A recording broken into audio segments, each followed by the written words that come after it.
All right, welcome to the fourth Seifer Open. There is going to be one more Seifer Open to determine the participants of the Season of Seifer Seasonal Cup. I believe it's Season of Seifer Seasonal Cup. I'm not quite sure. But anyways, if you're here, thank you for being here. It's very early for me. 6 a.m. The tournament started for me, but we're going to go ahead and hop right into the games. Our first match is ChiefBromden versus Summerflame. Summerflame was a grand finalist of the last Open, which had a lot of players compared to this Seifer Open. We're going to go ahead and see what these players choose to bring to the table. Summerflame bringing his patented three-color land right here list, and ChiefBromden bringing a lot of Leia, seems like. Leia being a very popular card, obviously a lot of utility within Leia's card design with the taunt structure and having 4 life and death touch obviously is a great addition. So interesting to see what ChiefBromden chooses to bring.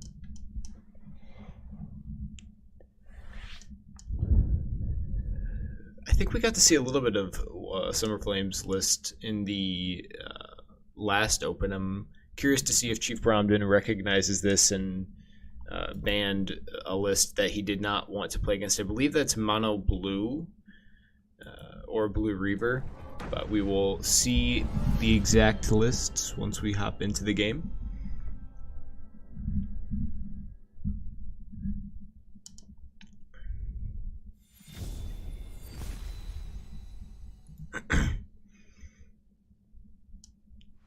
Okay, it looks like ChiefBromden brought Blue Reaver with a commander to... The idea with commander is that you draw Reaver and the commander procs, but it's not always a high probability. It looks like Summerflame is bringing some... excuse me. Some yak shenanigans here. The Ruby Yak, the Roaming Yak as well.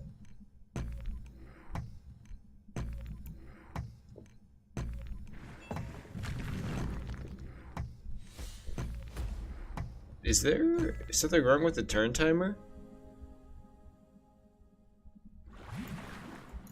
I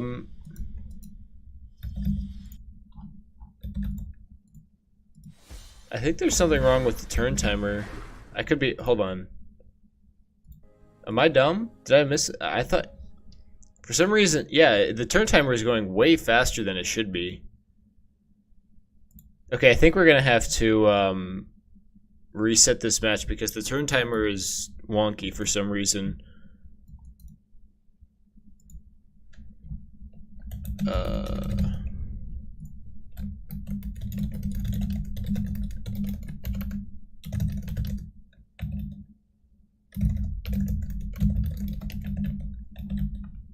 Yeah, the turn timer is not 90 seconds.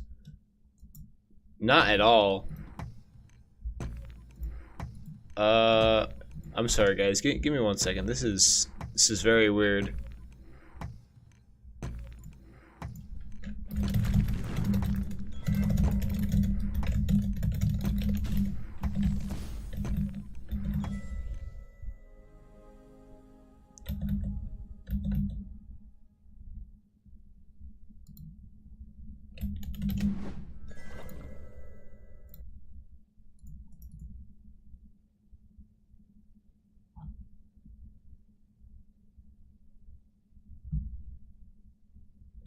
Oh.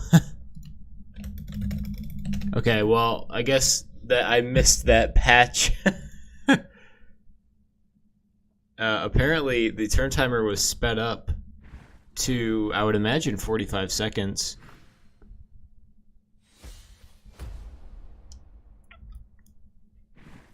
Yeah, I must have missed that. That's actually funny. I didn't actually get around to reading the Faeria Friday, so there was a little bit of a miscommunication from me.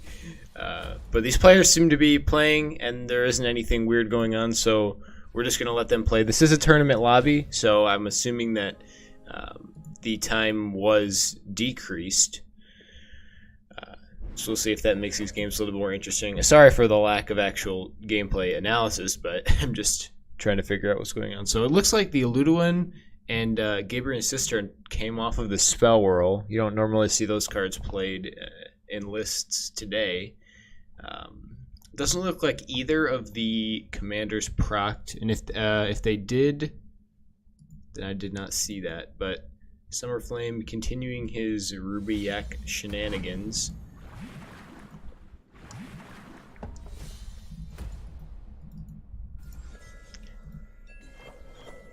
See, the Imperial Outpost picked up from Summerflame. Definitely an interesting choice. Have not seen this card played in a tournament quite yet. And ChiefBromden looking in control as we move to the middle part of the game.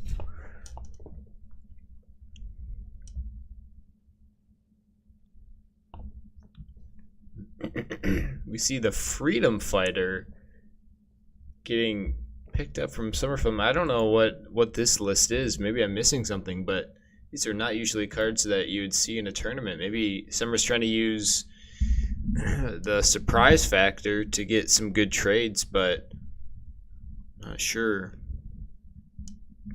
I think Summer is debating whether or not he wants to clear the Luduin or if he wants to perhaps clear the Gabriel's Cistern. Oh, I see. Okay, so he does want to clear the Cistern. Okay. I mean, the other option was clearing the Luduin, but I mean, if this, to be honest, I don't hate clearing the Luduin. I mean, if this thing can start to get value on the opponent's well, it can go south very, very quickly. Because there are a lot of good blue cards.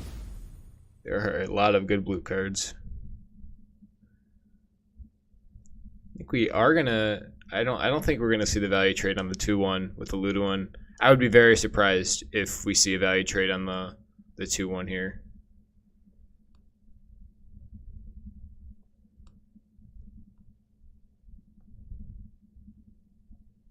I think we're going to see either a lake or a double neutral on the left side to try to get that Luduin into a collecting position in a few turns here.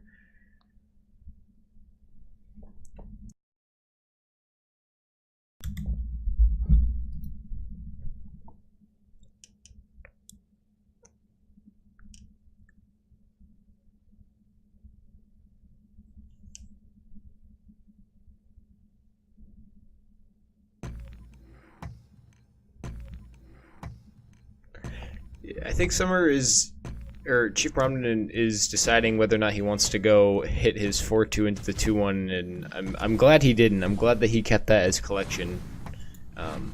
Very, very mobile card. Definitely don't want to lose this. You want to keep this alive as long as possible.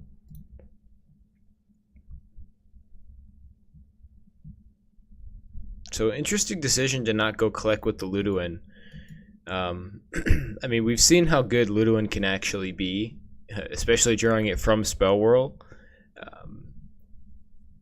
It's an interesting card because whatever, not only do you not know what you're getting, your opponent doesn't know what you're getting. So it's very hard to play around this card if it starts to get value on the well, which it can very quickly. We saw Superb Blizzard do very well with Luduin off of a Spell Whirl in the grand finals of the Seasonal Cup. And Summerflame doing well to get rid of the mobility on the left side.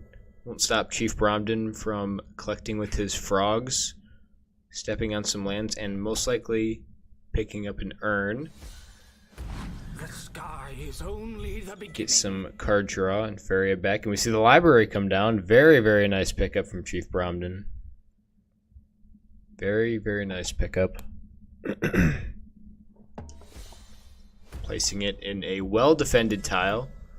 It will not stop Summerflame from flame bursting it, but he does not have that right now. ChiefBromden will get a little bit of a break this next turn.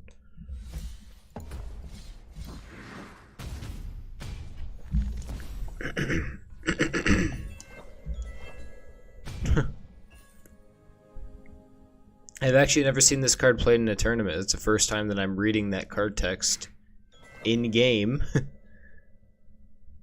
So very interesting, very interesting pickups, and cards from Summerflame. Not cards that we see very often. I mean, double Freedom Fighter in hand. This could prove to be a little bit of an issue in the future for Summerflame's red creatures.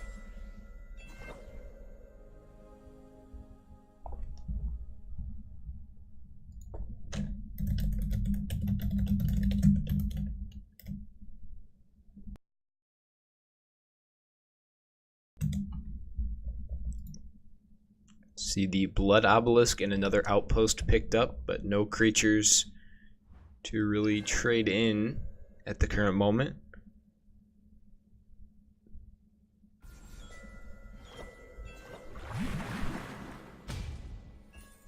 Oh boy. A lot of options for ChiefBromden here. He can simply walk right up the board, get an aggressive land. And I believe you play the Water Elemental instead of the... I suppose if you want to go for Reaver this turn, that works as well. Setting up lethal with Aurora for next turn. I mean, the other option was playing Water Elemental, but that means you don't get to play Reaver this turn. So, it's just as good of a line, if not better. Yeah, so I think that we will indeed see... I mean, we're probably going to see the... double Freedom Fighter, but that's still not enough to clear the Reaver. It'll prevent lethal for a turn, but it'll put Summer at not a lot of area compared to ChiefBromden with the library up. It appears to be his only real option here. Double Imperial Outpost is a possibility, but that would mean that you would not be able to clear the 2/2. Or you would, I mean, you're going to be clearing the 2/2 anyways, if you're going to do Freedom Fighter just to get that value trade.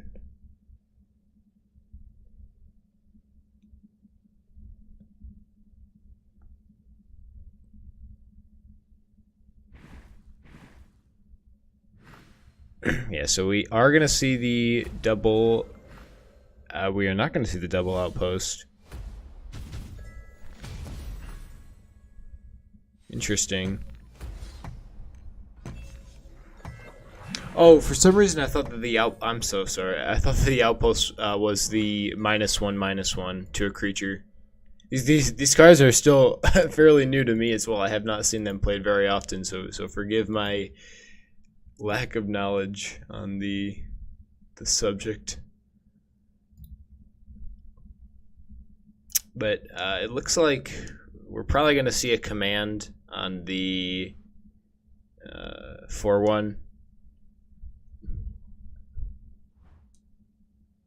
And I honestly think that, I mean, a command and maybe a Water Elemental on the left. I could be wrong, but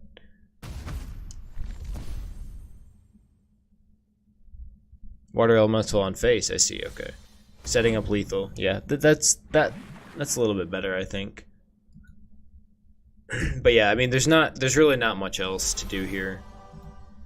You know what, I like commanding yourself better than commanding the 4/1. I mean, you have a 7/6 and an 8/7, so.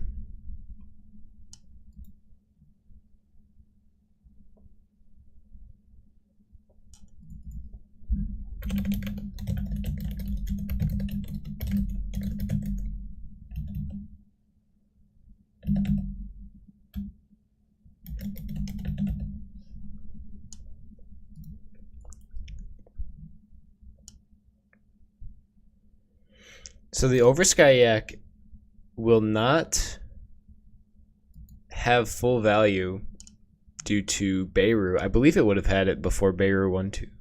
Yeah, I think it would have had it before Beirut, but not enough lands on the board to make it a 4/6 for 4.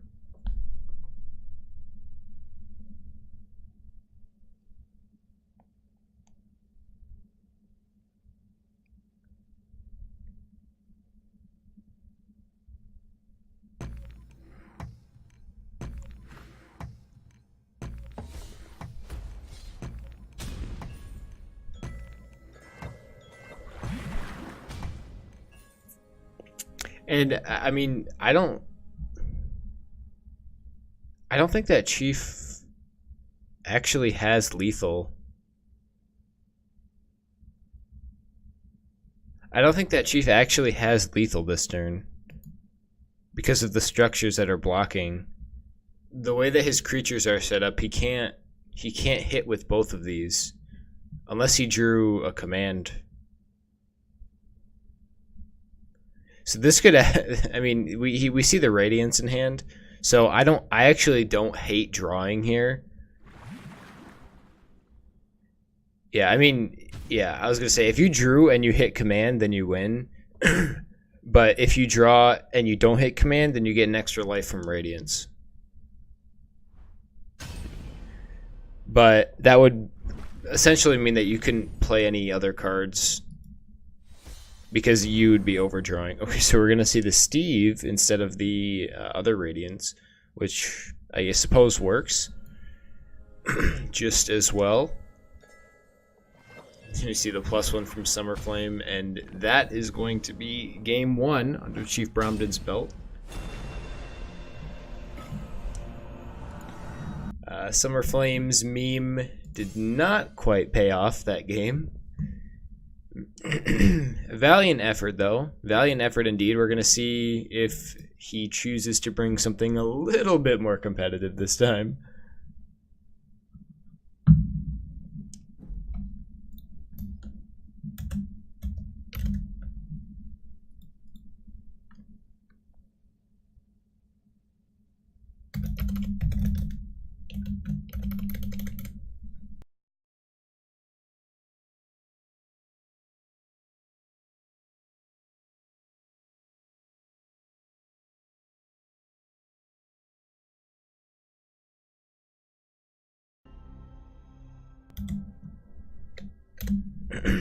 Alright, game 2 is underway. Very, very good start for ChiefBromden in hand with the library and the water elemental. Some early collection. We see Summerflame bringing a few more well-known cards. Ooh, and the Aurora pickup. This could be an interesting game.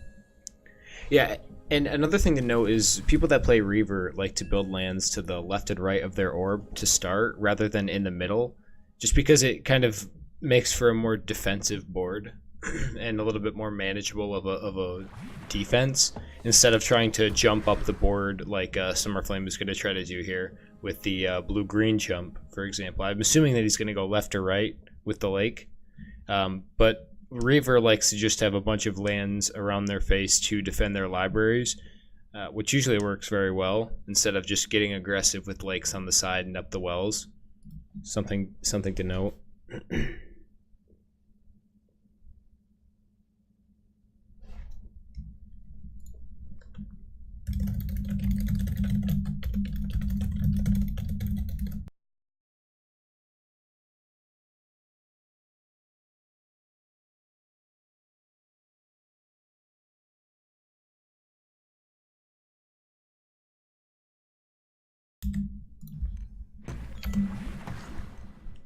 Yep, so we see the water elemental denying double collection on the right and setting up for possibly a Deepwood Stalker next turn on the well.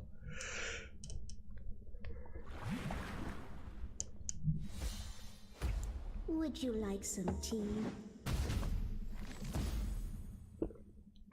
Very nice clear on the Aurora.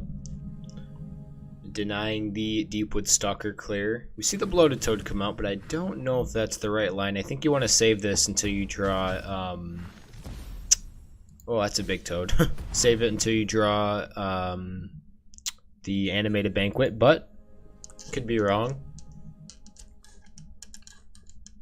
I mean, ChiefBromden would essentially be trading his 6/3 for a 2/2.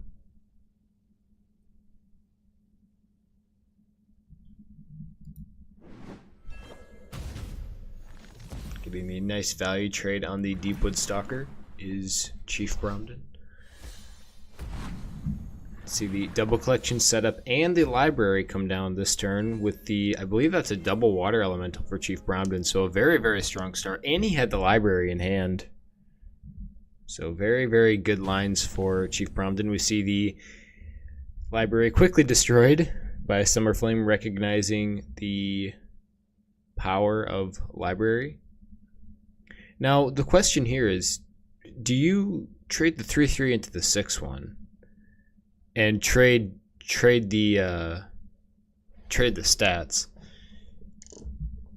And because Summerflame's other option was commanding the, I mean, obviously you command the library if you have the answer right away, but you're still, so you still have this mobility. ChiefBromden still has this mobility. You see a not too substantially sized Fugu come out. Not maximum value on the Fugu, but see if Summerflame can make it work.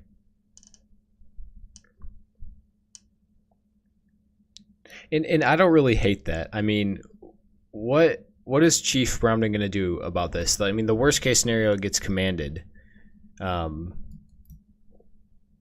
But we have a 3/3 and a 2/2 on board that aren't doing much. And Reaver can't come down until next turn anyways, so Summer knows that he has at least one more draw. And he has a Frogify in hand, but he needs those lakes. So ChiefBromden is actually in a little bit of a tough spot. I mean, step the 3/3 up and then maybe just collect with the 2/2 down here.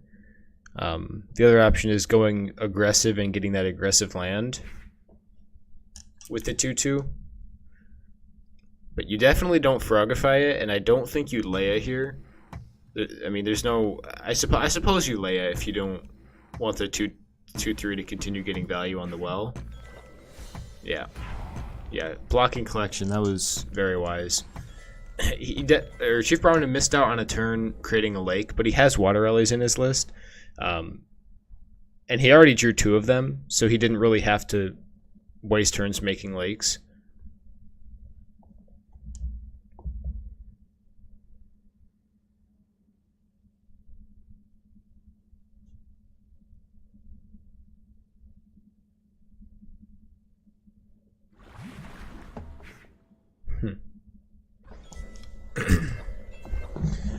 Oh boy, we see the RNG whirl from ChiefBromden, and Orosai comes out.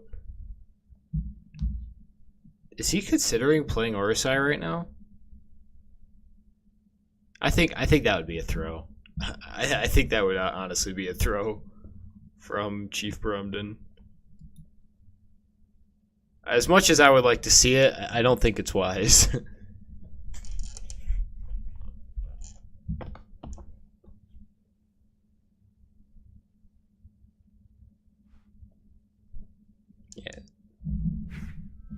I think... No way. Is he actually going to do it? No, I think he passes here. Yeah, I don't think there's much else to do.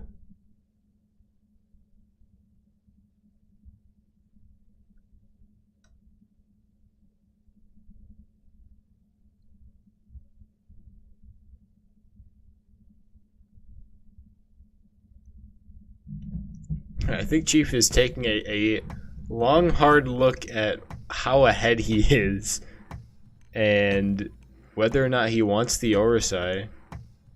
And he chooses not to.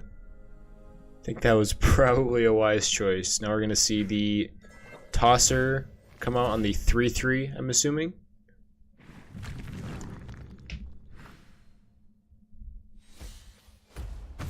Indeed.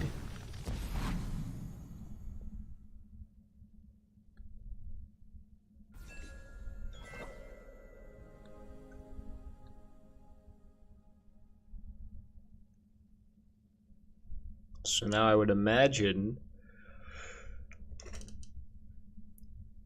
Battletoads is a pretty good possibility. Or Ninja Toad, or drawing. But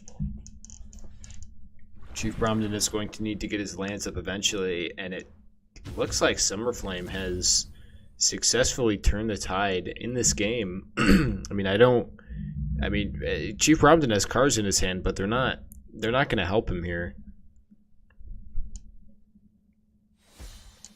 You get to clear the frog, but you know you're also missing. Oh my goodness. Oh my goodness. Oh my. And he got the Kagana. Okay, so he does go for Orosei. So that is an interesting turn of events. I did not think he was going to actually go for it. And for some reason, the Ninja Toad transformed into a creature that didn't have haste. So the haste disappeared, which is an interesting mechanic.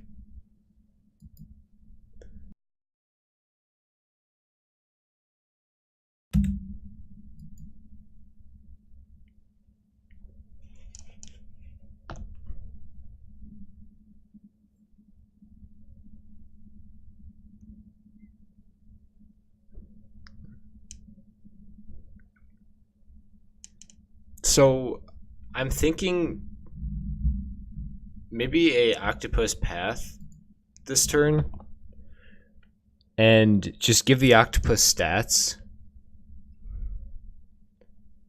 But I don't know, it's hard to say. I mean, do you want to be able to value trade the Orosei or trade into the Orosei, or do you want to try to trade into the Kagana or clear the Crackthorn with the command on the well? I don't hate command the Crackthorn. Yeah, he's gonna do it. Just to continue collecting on the left. But where do you play the path here?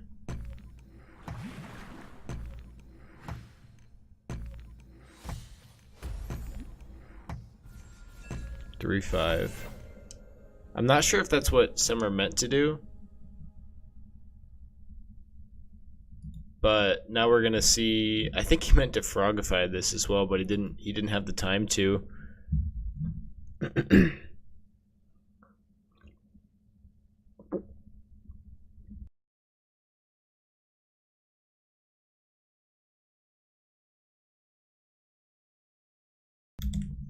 I would imagine we see the 3/7 step into the well and clear the 4/1, and the 6/6 step over to clear the 3/5.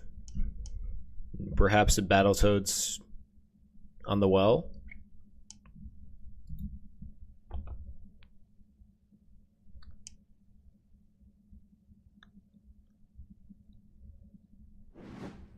Yep.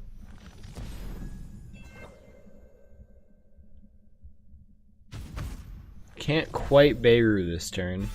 We're gonna see a draw.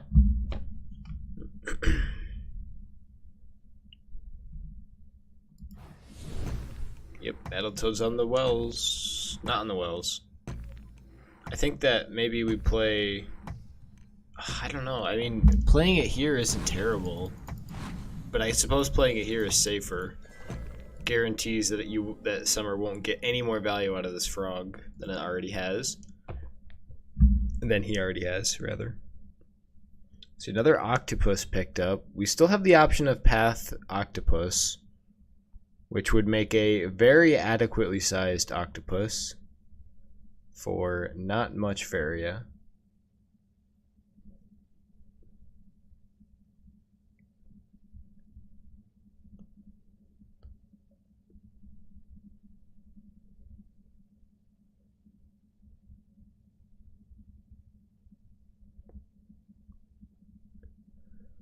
So perhaps Summer is looking at a defensive octopus to clear out some of this on the right, or perhaps he's thinking about going aggressive. The problem is that this Orosei can reach pretty much anywhere on the board. And I can't remember if we've seen Aurora this game already, but if we haven't, then that's something else that Summer is playing around. Apologize for not updating the scoreboard, but there it is.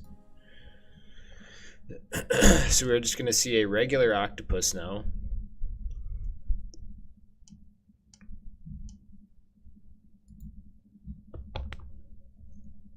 And ChiefBromden with some ideas.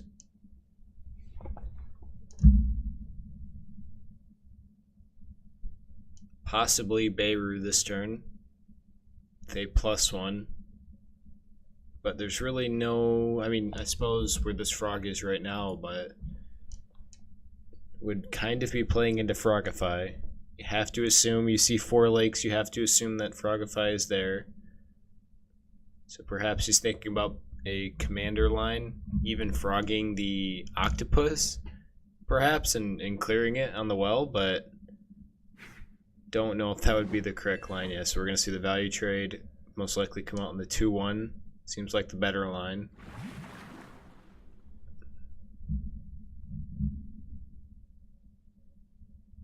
And most likely a commander come down defensively on the left side. I mean, I guess ChiefBromden could Beirut this turn. I don't hate Beirut. He set up the perfect land for it. Yep, we're gonna see it. I like not commanding the 2-1 when you can value trade it instead, and, you know, kind of force the octopus to say, you know, do you want to trade into the 6-1 that's already value traded 2 of your creatures, or do you want to just save it and go somewhere else with it? So we're probably going to see the Frogify trade. You know what? We're probably going to see the Frogify Ninja Toad, yeah. Yep. Or Stalker, excuse me. Yeah, definitely don't Ninja Toad that. Do not Ninja Toad. If you can avoid it.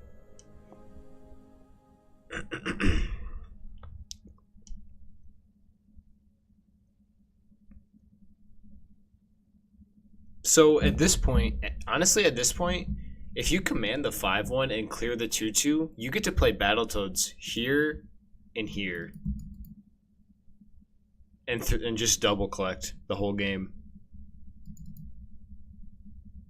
I mean, unless Garridan comes out, which, to be honest, I wouldn't be surprised if we see Garridan from Summerflame. I'm imagining this is some type of 8-land list with Moby. I mean, I could be wrong. I mean, you're making 6 lands for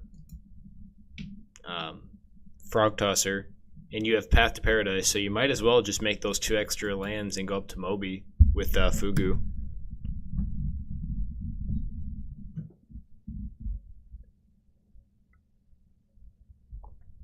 But we are going to see the library come down for ChiefBromden. That might actually get Ninja Toaded. Yep, we are going to see it. Just the full clear and the commander on the left. Yep. That Orisai already got a ton of value, though, to be quite honest. So I wouldn't mind trading it there. Oh, we see the answer for the library. But, so what Summerflame, I can tell you what Summerflame just looked at. He looked at this, a lake here, and then Ninja Toad to collect and clear it, but the Ninja Toad gets cleared by the 2-2. We haven't seen any animated banquets from Summerflame, so I'm curious as to why Bloated Toad is here. I mean, its stats are great, but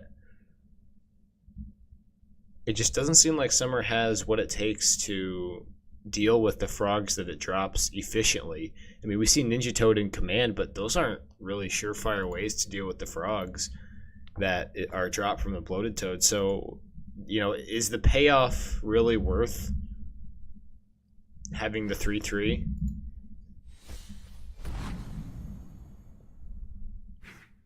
So we're going to see the clear on the 4-2. I mean, we could even see a Bloated Toad come down on ChiefBromden's face here. But I'm assuming, yeah, we're probably going to see the clear on the library. Yep.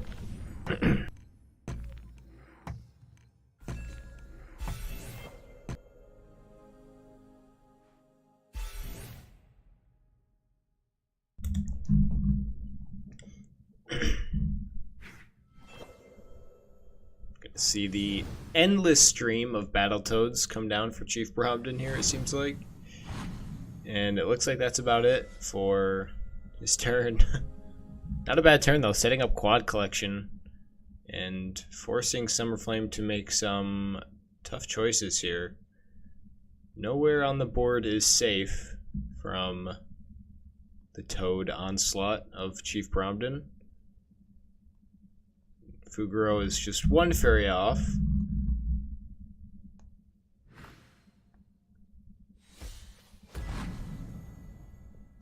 Summerflame seems to be trying to get some collection going, and oh boy, is that a lot of collection indeed. One fairy off of Steve. One fairy off of Steve. Summerflame with no immediate answer in his hand, but ChiefBromden does not know that.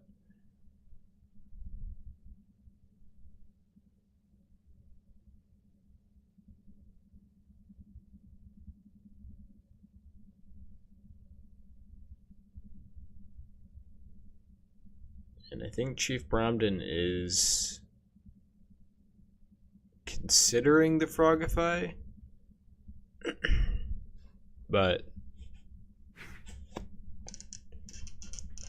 no, he wants to Reaver this turn. Okay, yeah, I would definitely want to Reaver here. I was confused. I was like, is he thinking about the Frogify here? Reaver definitely a better option.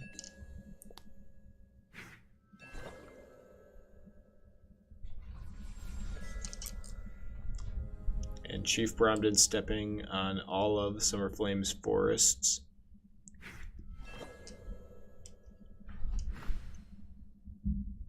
See Fugaro come down, and I think we're going to see a +1 into a path. Yeah, I think we're going to see a +1 into a path. No.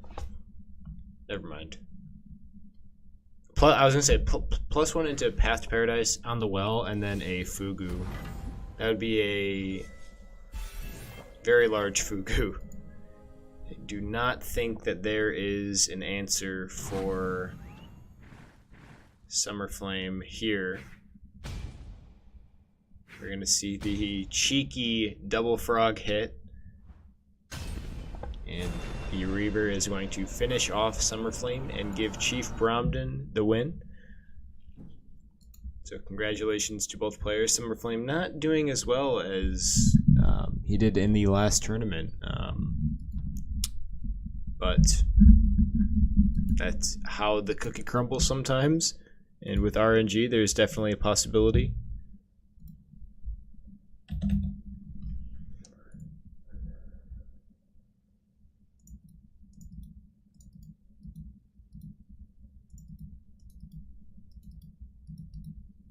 So we're going to go ahead and move on to round 2 of the tournament. I don't know if we actually have a game yet. I think that we probably should. Hold on.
All right, looks like we are back with happyjo and Sunekichi. I believe these are both Japanese players, but I'm not sure. Just waiting on happyjo's invite to accept.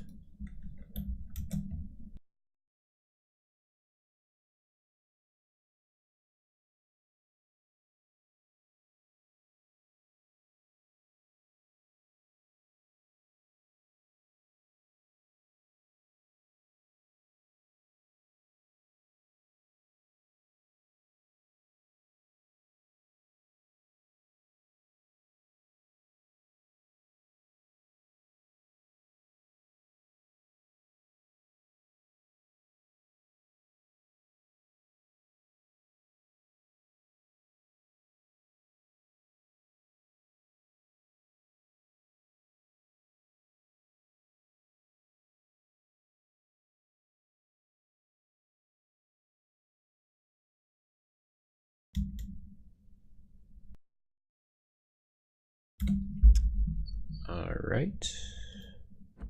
I'm not sure.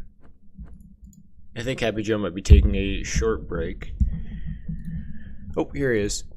All right, ready to get this started. Sunekichi, a player to watch. We didn't get to see much of him last tournament. I believe he actually got eliminated pretty early on. So we're gonna go ahead and see if he has something to show us this time around. happyjo, definitely not somebody to be taken lightly. He has proved himself in the past, but I haven't seen much of him recently, but it doesn't mean that he has lost his touch per se. See a lot of yellow from Sunekichi, not uncommon, and decent amount of red from happyjo. Looks like possibly red, yellow burn, and blue, red. I kind of want to see this list. I'm not sure what this could be, but we don't see much blue red nowadays.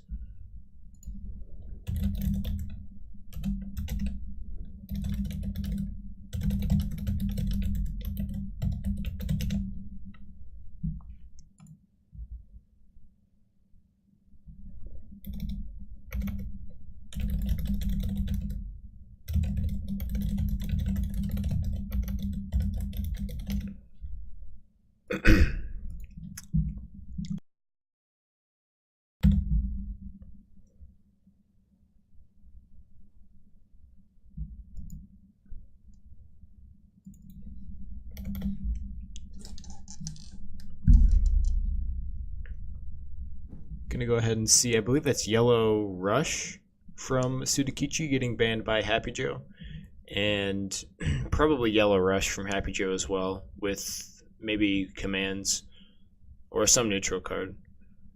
Okay, I'm very happy that we get to see this from happyjo. Actually, I'm curious as to what this is. I have no idea. I have not seen blue red in a very long time. So I'm very excited to see what this could be. And it looks like Sunekichi is running with mono red. Mono red actually has kind of picked up on the ladder from what I've seen. I think it's all of the blue and blue green that's on the ladder right now. And I mean, we've seen this before where red just can come in and swoop down and completely take the meta in, a very short amount of time. It looks like blue-red control from happyjo. I think that's how I would brand this from what I've seen so far. RaiZo, very, very prevalent. Amazing card in any red list. So, in a way, I mean, this card kind of supplements the Firestorm nerf from what I've seen. But we're going to see how this fits into the blue-red list. Looks like Sunekichi's bringing red control. So 2 control style lists. And it might not be red control. It might be just be 5-land red with Baldurian. But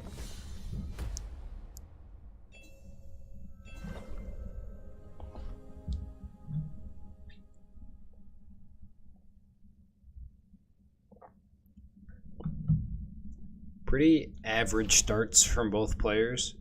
The axe grinders coming down. No good answers to either of them yet. We haven't seen any flame bursts.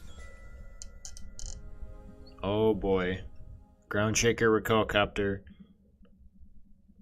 Feeling a little bit like a very, very expensive Firestorm. But we do see the Humbling Vision from happyjo. We've kind of seen, or at least I've seen a little bit less of Humbling Vision in the last 2 weeks. I mean, it's actually really surprising. I mean, I only really see it in blue-green with Frog Tosser. But I remember, and perhaps it's just because Reaver and Frogify are kind of taking over, but maybe happyjo can show us that Humbling Vision is still playable in this list. Still very, very alive. See the Axe Grinder come down, or the Leia come down behind the Axe Grinder to probably secure some kind of collection.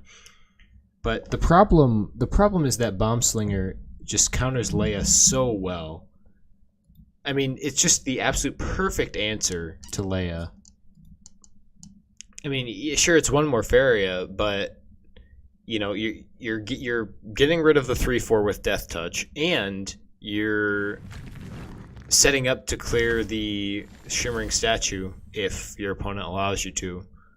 But there's not many games where I've seen Bomb Slinger stay on the board for more than one turn. I mean, we see 4 answers to Bomb Slinger in happyjo's hands, and happyjo might recognize this. He might recognize that he doesn't want to step up into a Bomb Slinger spot.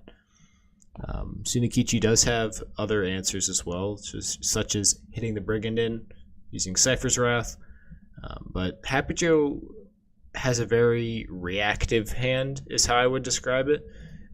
He has a lot of cards that are good follow-up cards. After your opponent has a really big turn, you can kind of take some of that tempo back with the cards in happyjo's hand. But he opts to not use any of them and just sit back and wait, which I definitely do not object to. You know, not wasting, you know, valuable RaiZo or a valuable RaiZo or a very valuable Humbling Vision this early on. So well done to recognize that.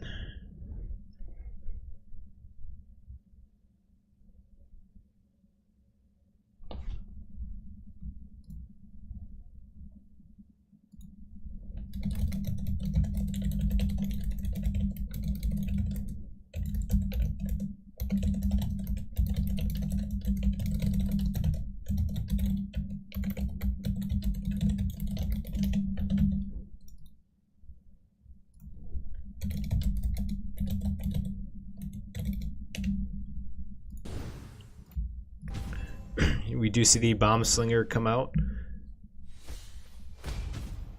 just to sort of stop happyjo's progression with a little bit of a land block. Ooh, Shifting Tide. I really like that, actually. It's a versatile card. I mean, it's a great early game card, and it's a great late game card for cycling for some of your better stuff. Definitely one of my favorite cards in the entire game, Shifting Tide. Very interesting pickup. See the Axe Grinder come out. No good place to play this, actually. Gonna see the Brigand get a ton of value out of just hitting into the Shimmering Statue. It's gotten 4 Faeria from it so far. You're gonna see the Baldurian come out. Oh boy. Now this is interesting. Okay, so so since Humbling Vision rounds down, this is going to become a 2-life creature. The problem for happyjo is he has no way to burst the bubble. So he gets to clear the Brigand, but he has no way to burst this bubble, so he's essentially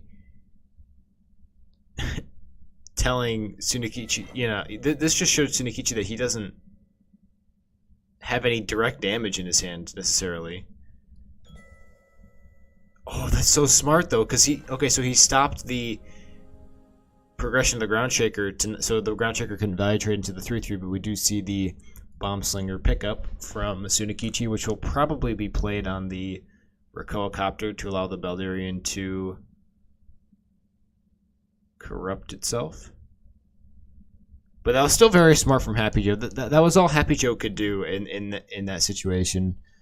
I didn't even see that line. I was looking at how to clear the Beldarian. But I suppose this works just as well. It's not optimal, but it's definitely not terrible. We could see a full clear from Sunekichi here, but that would require him to hit his Beldarian into the Ground Shaker and Seifer's Wrath it. But he would have his hammer. Yeah. So we are going to see it corrupt, collect, and get the hammer into his hand. Not often that you see Hammer of Destruction picked up. But this is going to be a very beautiful RaiZo for happyjo. Immediately +1s and goes for it. Dashing into double collection, clearing 2 creatures. Beautiful. And also completely blocking Sunekichi out of that aggressive Axe Grinder spot. And aggressive lands altogether. So I'm assuming we are going to see the Humbling Vision come down on the Herald of War. We could, I mean, honestly, I don't hate Humbling Vision, trade, draw, and Shifting Tide.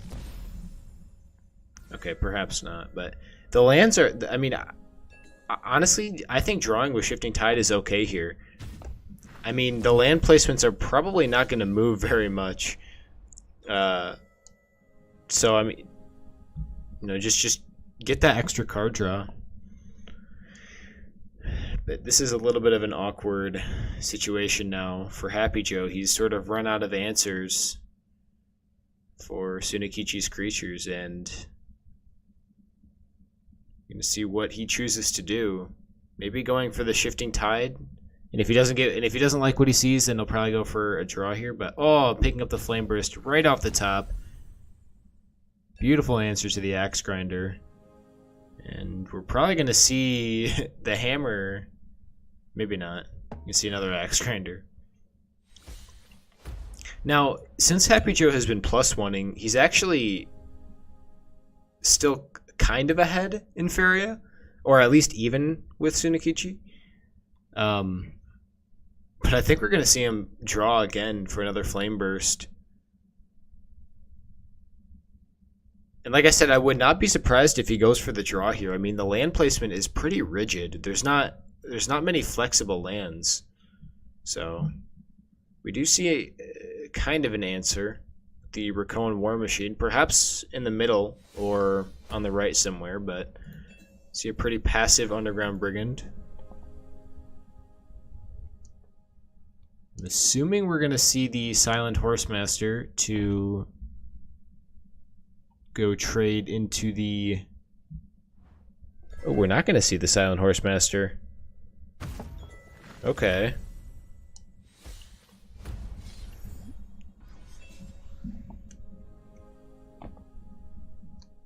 The Brigand getting buffed from the Herald of War combat earlier, avoiding the Flame Burst clear.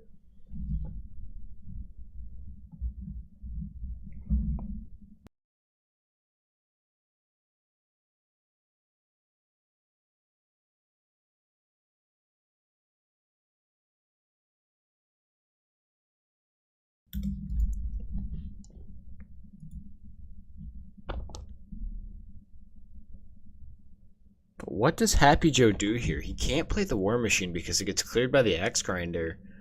And you don't want to be making lands out to the right side. But I think you have to start cycling your Shifting Tides. The lands are not going to move.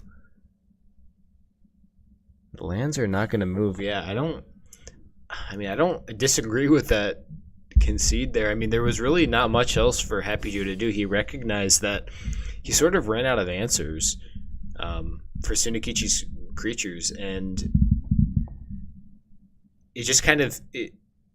Sunekichi just kept playing stuff every single turn, and normally when you're playing red you have the answers, but perhaps adding that little bit of blue sort of, no pun intended, but sort of watered down the deck, and he couldn't put as many direct answers into the list. But I don't know what the whole list was, so I can't say for sure. But it looks like we're going to see a little bit more of a straightforward attempt at killing Sunekichi here with the red-yellow burn, it looks like. The Flame Silk Fairy, very, very cute card, but not a very popular one. See if happyjo can make something out of it. We do see the answer to it in Sunekichi's hand. happyjo does not know that, though. Go ahead and see what happyjo chooses to do here. I would imagine we see the Explorer to the left with the mountain on the well. Play the Flame Silk Fairy on the well to... Okay, so he's going to go to the right. So still essentially preventing collection. Oh, he's going to play it on his face. Okay. Yeah, so we're definitely going to see the Seifer's Wrath come out from Sunekichi. But does happyjo play Ground Shaker? I don't know if happyjo plays Ground Shaker. I mean, it's a 5/6 body, but you're not getting that much value out of it. And very, very heavy hand for happyjo, and he's going to have to make a decision here if he wants to get aggressive or perhaps race Sunekichi. I'm going to see the Ground Shaker go into double collection here. I don't hate that. Get some kind of advantage going right now, but see the Herald come down, and probably the 2/2 is just going to stay right where it is. Going to see the Desert come down. Not surprising from happyjo.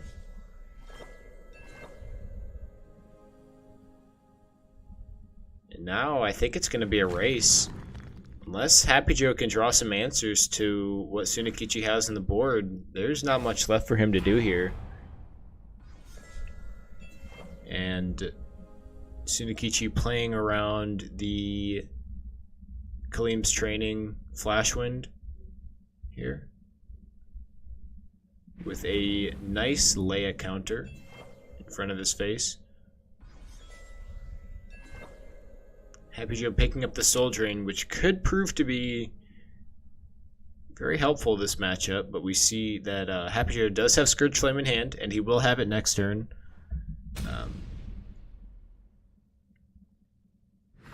See the second Herald come down. He's got one Herald buff off so far. There it is.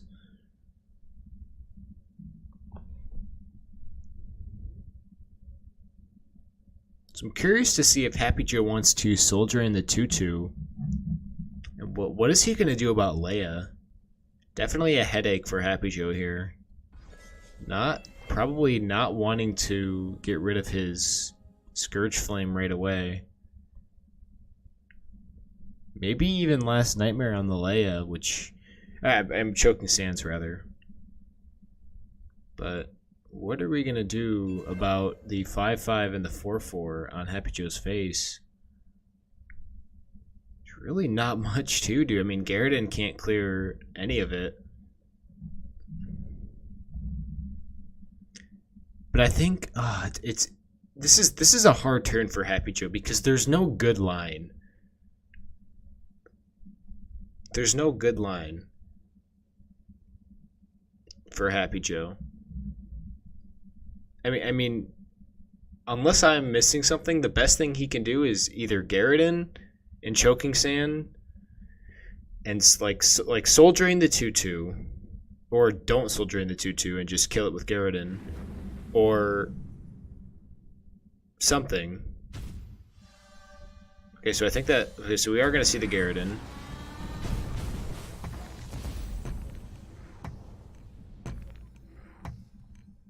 So losing a little bit of value on the Choking Sand, but it's not terrible. And we are going to see the Scourge Flame. Okay, I definitely did miss that.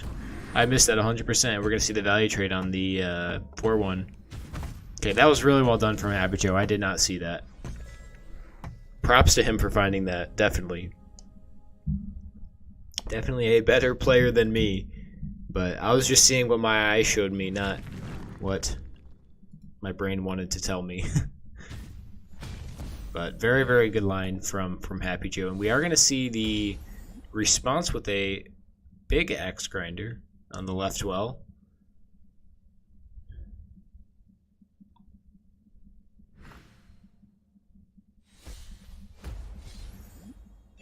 See the brigand come down. Would not be surprised to see choking sand come out on the brigand to prevent the value in the future. But the third choking, or I believe it's the second choking sand that we have seen. Probably going to see the Garridan reposition itself.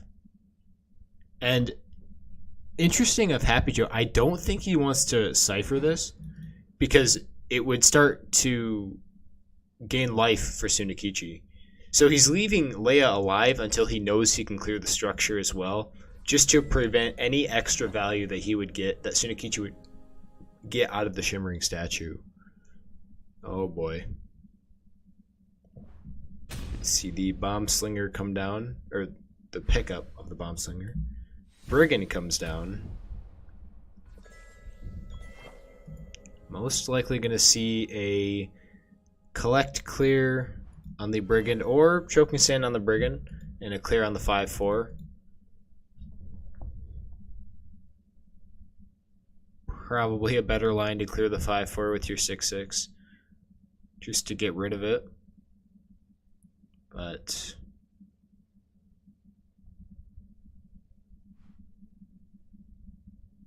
could see a double wrath.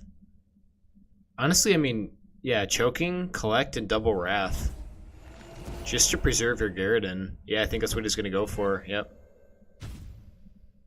Not great value on the Seifer's Wrath, not getting as much value as possible, but still not terrible. There's really no good line for Sunekichi here. Probably going to see a bomb slinger, but it's not great.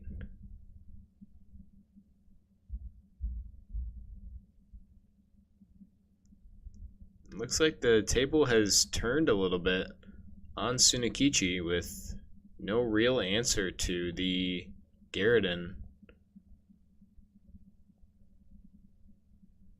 Probably going to see Leia step to the left one just to discourage collection.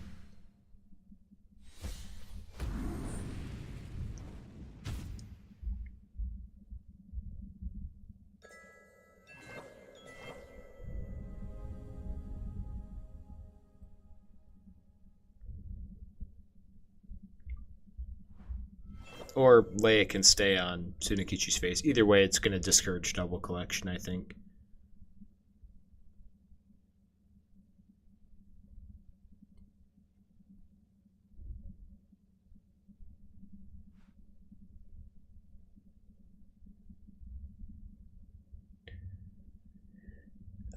I mean, happyjo could Leia on his face and step Garridan somewhere else. But I think happyjo's just gonna Leia on his face and then just chill.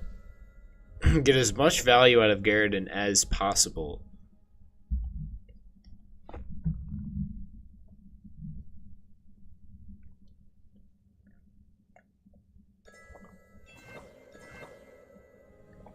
Oh my goodness. Okay, so we're gonna I think that we're gonna see the spirit theft. Yeah, I think we're gonna see the spirit theft now. Oh my goodness. What a beautiful pickup. Yeah, you 100% spirit theft this. Whew. I mean, yeah, so I say that now, but this is actually going to be a little bit interesting because, yeah, I was going to say this is going to give Sunekichi some life back, but now that this is a structure, this could just hit into this and get free value without taking any damage. The tempo theft is back at it again, it looks like. And not only does it clear it, now happyjo has another Leia to play. And Sunekichi has a ton of great answers in his hand. Like double slinger with a flame burst is beautiful, you know, for the two Leias, but he doesn't have any Faeria. He's lost control of the board, happyjo is quad collecting. He already has Leia on board. There's just too many things for Sunekichi to deal with, and he doesn't have the Faeria to do so. I mean, a ground shaker would be just so beautiful right now. It would set up a slinger on the Scourge Flame. It would set up a Flame Burst on Leia. And it would clear the Garridan, start collecting on the left. But this is all Sunekichi can do right now, and it's just not going to be enough.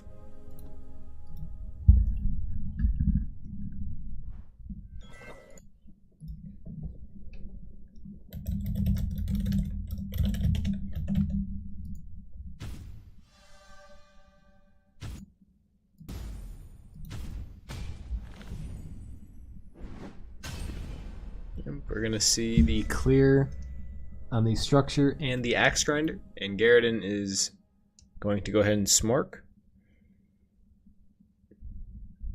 I don't think that Sunekichi has quite enough for lethal here. Double Flame Burst is only 6, and we're going to see happyjo take the second game of the series. We're going to go ahead and add another person really quick. Oh, maybe not. Okay, never mind. I thought we were going to add somebody else. But to co-cast. But I think that I'm still planning on co-casting with dekoNut.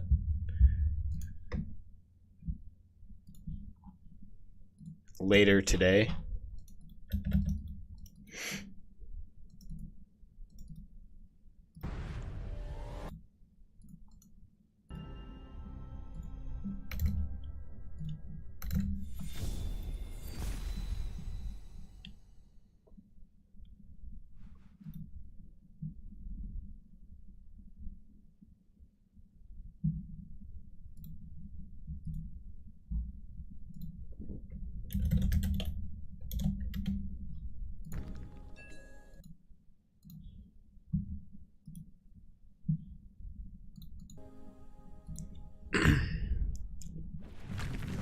Oh boy. Sunekichi does not have a great starting hand. And happyjo is not looking much better here. Gonna see if happyjo can cheese his way to some free damage on turn 2, or turn 3 rather.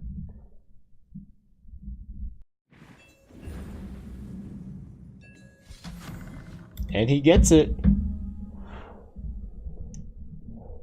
happyjo with the the proc on his 4-2. Just getting some free damage here. Probably gonna see the storyteller come down for Sunekichi, which is not really going to matter here, as happyjo seems to have all the answers.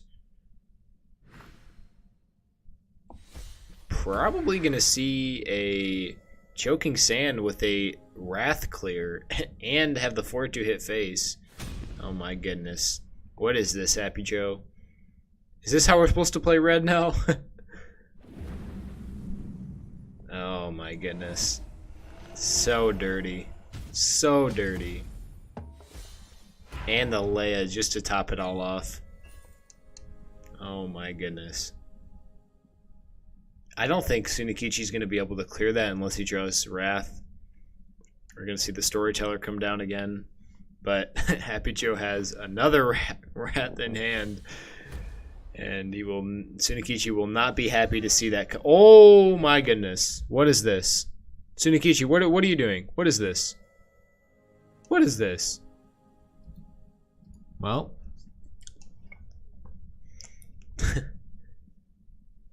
Not quite sure what this game is right now, but we're going to roll with it. See the Seifer's Wrath come out again. And see if Sunekichi can somehow deal with what happyjo is doing, but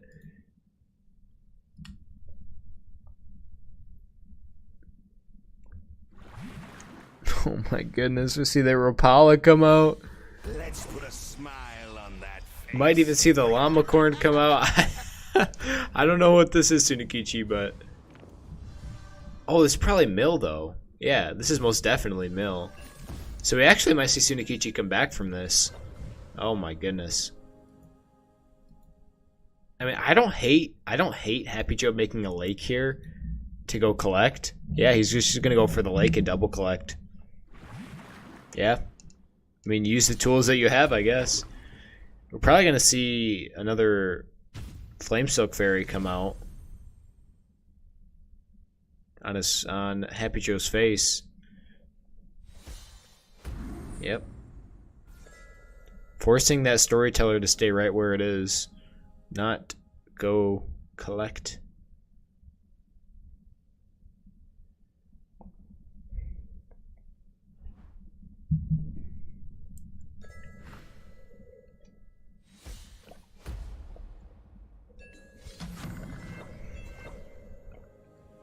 happyjo just getting the nuts draw right here. The Soul Drain to clear the Storyteller and proccing his 4-2. And he has the Choking Sands in hand, so we're probably just going to see Soul Drain Choking Sands here and see happyjo go face for 4 again. Just getting the absolute nuts right now.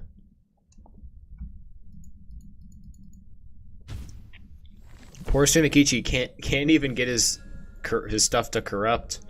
And he can't use any of his events because everything's always dead. So, I mean, Sunekichi's just not having the RNG luck right now. And I'm assuming we're going to see either a Nightmare or a Flame Burst on that. Yeah. See the Nightmare in the clear, and Sunekichi is not going to be happy about this one.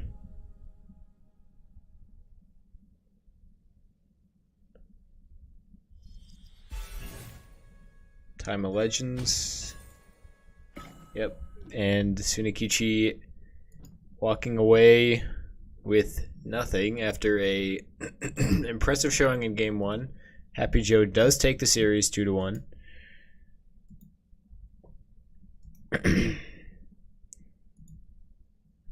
So we are now going to be joined in a few seconds by dekoNut, who is another Faeria streamer and a fellow host on the Faeria Podcast, the KrogCast. See if he wants to hop in.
All right, welcome back. We're joined now by dekoNut for round 3 of the Seifer Open, number 4. And dekoNut has already competed today, so tell us a little bit about what you saw so far today. Well, I saw Dilgarno for 2 short games, and both of them versus his deck all the way on the right, Flyers list. I don't think there's anything special about it other than the fact that the Azurai deck cover baited me into some questionable plays. Well, I mean, he has to be playing it, right? Because it's the deck cover. Yeah, but last he didn't have it in his hand, and I did some things. But it looks like he's not going to go with that deck. It looks like he's going with the deck that I banned, which is Sacrifice deck. And it looks like CardNerd is onto his thought process because he picked red, yellow, burn, which is usually considered a pretty direct counter to Sacrifice. Yeah. So it'll be interesting to see if Dilgarno is running a variation of Sac that can deal with it, or maybe he's got Runing Guidance, for instance. I know Sunekichi used to do that. Yeah, but red, yellow, burn is so efficient, it can just burn through that extra life, right? Most of the time? Yeah, it's not like a guaranteed win, but it gives you a chance. Yeah. Oh my goodness, what is this? This is not standard green yellow, that's for sure. I think, yeah, what you said. Not standard at all. Maybe Dilgarno is taking advantage of the fact that Frog Tosser kind of evaporated from the meta with the Bloated Toad nerf. Do you think that's really? You think so? Well, it's a reason that Sky Captain's feels pretty unplayable with Frog Tossers out there. Yeah, for sure.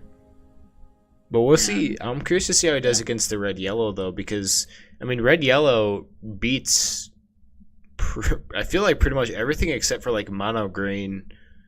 But, I mean, we've seen red-yellow lose in the past, so I don't know. Well, red-yellow can beat anything if it gets the right draw. It's kind of that kind of deck.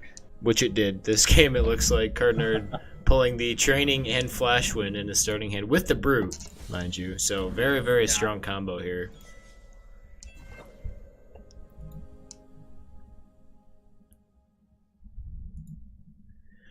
But Dilgarno's got both the value cards out early, but he doesn't have any flyers yet.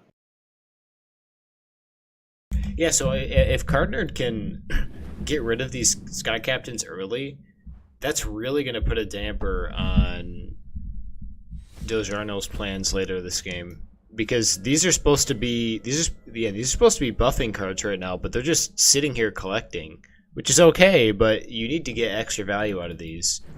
I think we're going to see a double embrace here, though, and see just declare it. Yeah. Which will be awkward for CardNerd because Kaleem's won't be enough to clear it, and he can't flash with next turn, so his Brute's kind of just gonna hobble off probably and retreat. Yeah.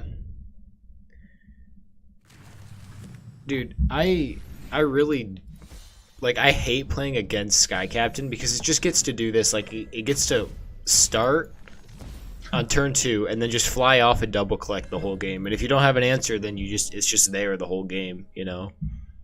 Yeah. So yeah, like I said, we're gonna see a little bit of an awkward position for CardNerd. Not much for him to do. This is where red yellow doesn't want to be when you can value trade one of their creatures early.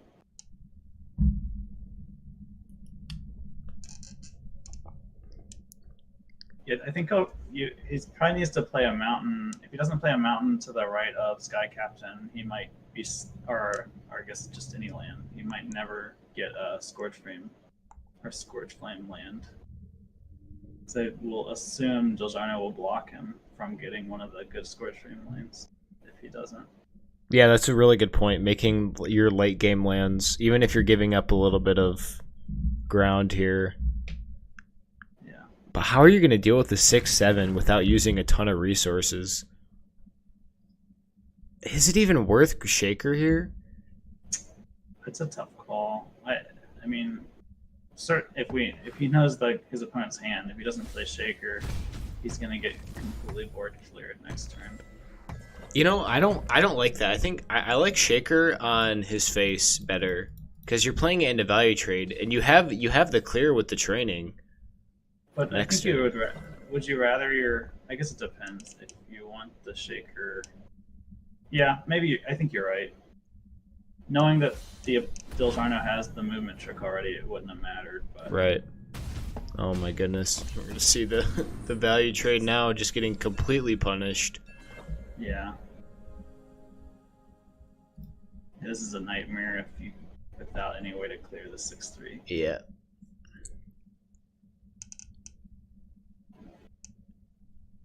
So this is like the other side of red yellow.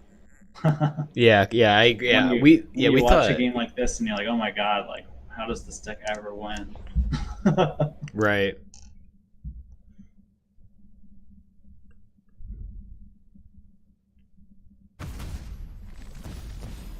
I mean, I guess we're probably going to see the Seifer's fodder to collect, but it's just not going to be enough.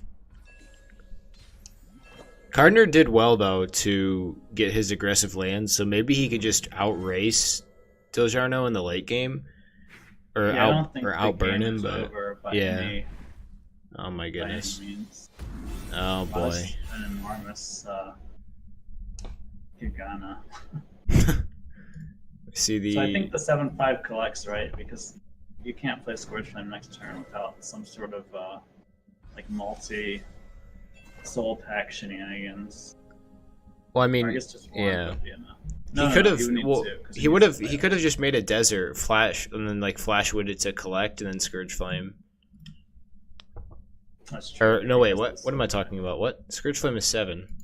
Yeah, you would need soul packed and flash wind or something like that. Probably gonna see something similar, but I mean, what does CardNerd have to do here? Clear the 7-5, but go face. That's what he's gonna do. No. Okay. But now what? Yeah.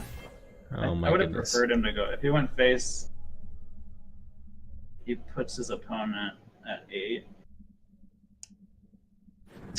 after the clear comes down. I guess that's...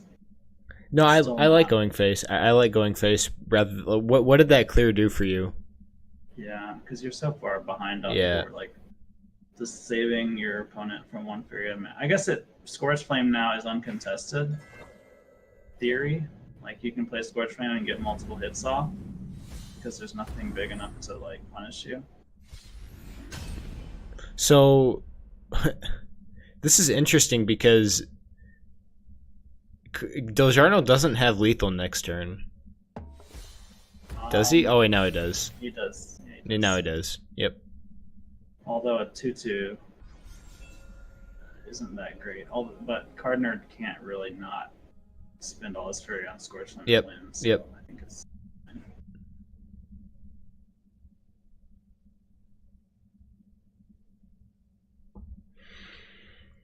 I mean, does he clear the 2/2 and prevent lethal? Or is that still lethal because he has a double buff? Hold on. So that's what? 11. That would be exactly lethal because he's going to have exactly 6 next turn. Or 7. 8 if you plus ones, but... Oh, with the banquet. Yeah. Yeah, I so think, no, you have to clear the 2/2 to even if prevent. he clears the 2/2, it's still... Yeah. Yeah, so it doesn't matter at this Yep. point. He's just seeing if maybe... Oh Oh my god, he even gets the... Does he do it? I think he holds it because you don't want your opponent to know. Yep. He even holds the caretaker, so he doesn't give him... He gives him like the absolute minimum amount of information. Right, It's instead like, of just you going have for the Banquo in BM. hand. Yeah. So, I mean, well done. I mean, CardNerd not probably expecting a little bit of a free win there with his red-yellow burn, but Dilgarno comes out absolutely swinging and takes that game very, very handily. Takes that game off of CardNerd. I wonder if that's a Beastmaster, because he's got Aerodon in it. Oh, like yeah. The ultimate greedy green deck with Beastmaster. Yeah, because the Beastmasters would buff themselves at that point, and then you have the Sky Captains to get crazy, yeah. That's kind of cheesy, though. Coming into a tournament when, some of these decks I don't see on the ladder at all, but it's just like a different time zone that I never play in. Yeah, I haven't think seen a Sky Captain deck in a while. I don't know if you have. No, I haven't, but I think that coming into a tournament, you have a lot more creative freedom, if that's the right word, because I mean you have 4 lists, right?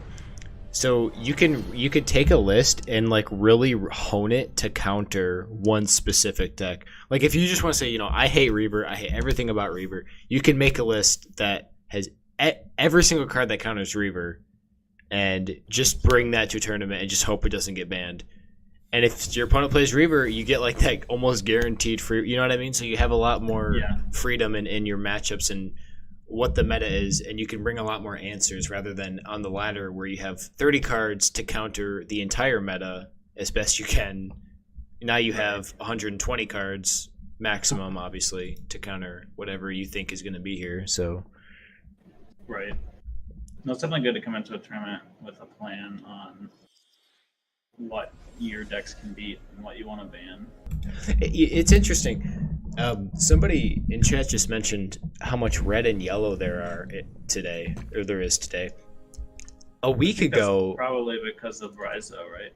Yeah, RaiZo, and I mean obviously the banquet nerfs, but I mean just one card getting nerfed is fine, but people were playing mono blue jump and blue green. And now we're seeing red yellow. You know what I mean? It's just this pendulum that swings back and forth, it feels like. But pretty good start for Dilgarno here. Double Sky Captain again. And he's got, oh my god, this is the dream. Yeah. Couldn't get the buffs on the Drake Rider and the Swordfish, but pretty sure he won't be too worried about that. So he gets his Sky Captains double collecting. He might be considering. He can't really play that. If he plays a Sky Captain, it's just going to get traded poorly with whatever comes next. But Sky Captain, yeah, this is a tough actually against Rush. Rush kind of counters Sky Captain, which CardNerd probably knows, and that's why he's doing what he's doing. But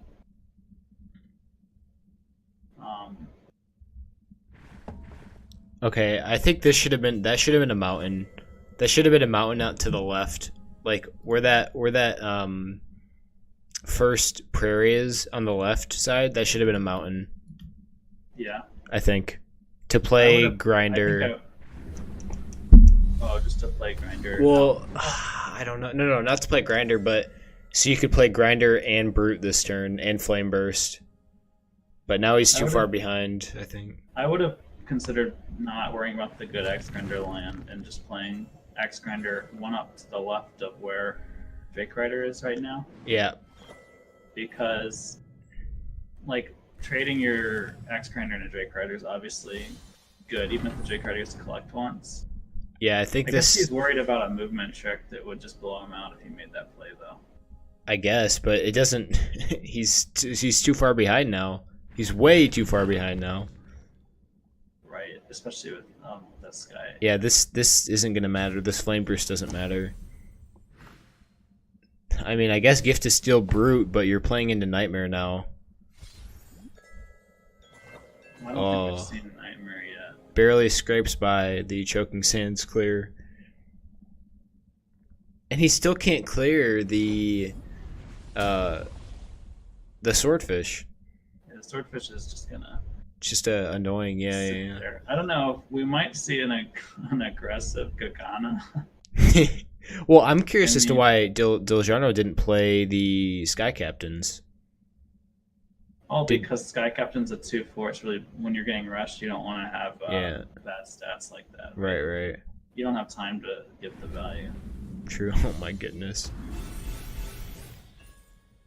Oh. But this is setting up 2-turn lethal, right? So he's forcing CardNerd Yeah. to play defensive at this point, which he's not going to be able to do. No, because he's already committed offensively, and there's just too many stats on his face, on CardNerd's face, to even think about dealing with it. Well, he's got Grimguard, but It's not enough. yeah. Because you have to clear the swordfish like this turn, and then like start hitting face immediately. So I think you draw here. So what's in the meta right now that, because when I play on the ladder, Choking Stand would be worth. I haven't played a deck that would have a Choking Stand target in a while. But I suppose if Sky Captain is popular on the time zone Dilgarno plays in, maybe. Right. Yeah, this is looking like it's just about over for CardNerd. Okay, he was considering collecting, I think, and then he decided maybe I'll just go for lethal here. Yeah, probably a better idea. Although I think he should have. This is kind of maybe irrelevant, but if he stepped his 5/6 over and his 3/7 down, he could have played a swordfish, which I would have like given that. him almost Yeah. guaranteed lethal. I mean, I don't know. I like swordfish defensively, to be honest, a little bit more. I mean, you already have lethal set up here, so True. we're probably gonna see. Oh, this is tough. There's nothing. You can't, unless CardNerd can win this turn or clear something. The 5/6. So if he had another Grimguard, that just buys him like one turn. Yeah. Yeah. So he would have up to 8 damage. Playing Well, the it's old, rough. It's rough. yeah, the old Imperial Drain here. Yeah, I have not seen that card in a very long time. that is. I guess it's good against like a Reaver. If you're rushing like a Reaver style list, I suppose. really strong. Yeah. See if CardNerd can somehow deal with this crazy green-yellow list from Dilgarno. I don't think he was prepared for just a bunch of high, like big backed creatures. He's playing a lot of red. Playing 4 reds into a deck like this is Yeah. pretty unfortunate. And it looks like he didn't really have a choice in banning either, right? There's another big green list that he did ban. Well, I think that Dilgarno is doing what RaiZo did the last open, is he's just predicting red. Because, we see CardNerd predicted blue, right? He thought that there's going to be a lot of blue this tournament. And maybe he just got unlucky with his matchup against Dilgarno, but Dilgarno was like, okay, there's going to be a lot of red. Because he thought that there's going to be a lot of blue. So Dilgarno took it one step further, I think, and just brought the list that beats the red lists. Yeah. Like this, I'm reading- this, yeah. Oh, go ahead. I was just gonna say this list just beats red. I don't know if Dilgarno had tested this before, but I mean he's doing well to bring the choking stands for the Grimguard and the brutes, right? The brutes with the training. He knows that that's a popular combo, so he brought the answer to that. We see him running 3 choking sands this list. Have we seen 3? Wait, I think we've seen 2. Yeah, I think we've seen 2. Wait, what? I was just gonna say that, like, chat was talking about what beats Dilgarno's deck, the Yellow Rush. You'd have a hard time with it, which I think is true. But at least versus me, he just banned it. Yeah.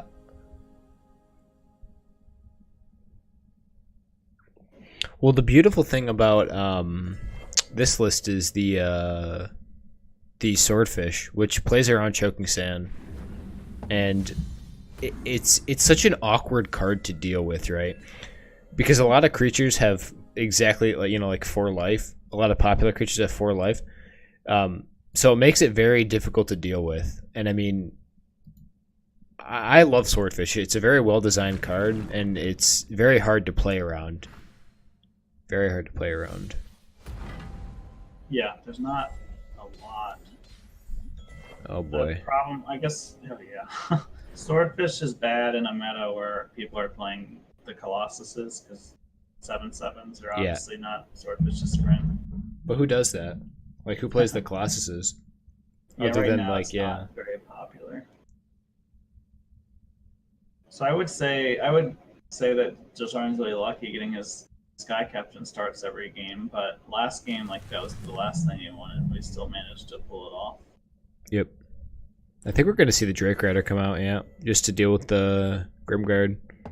It's kind of risky from Dilgarno playing into Gift of Steel.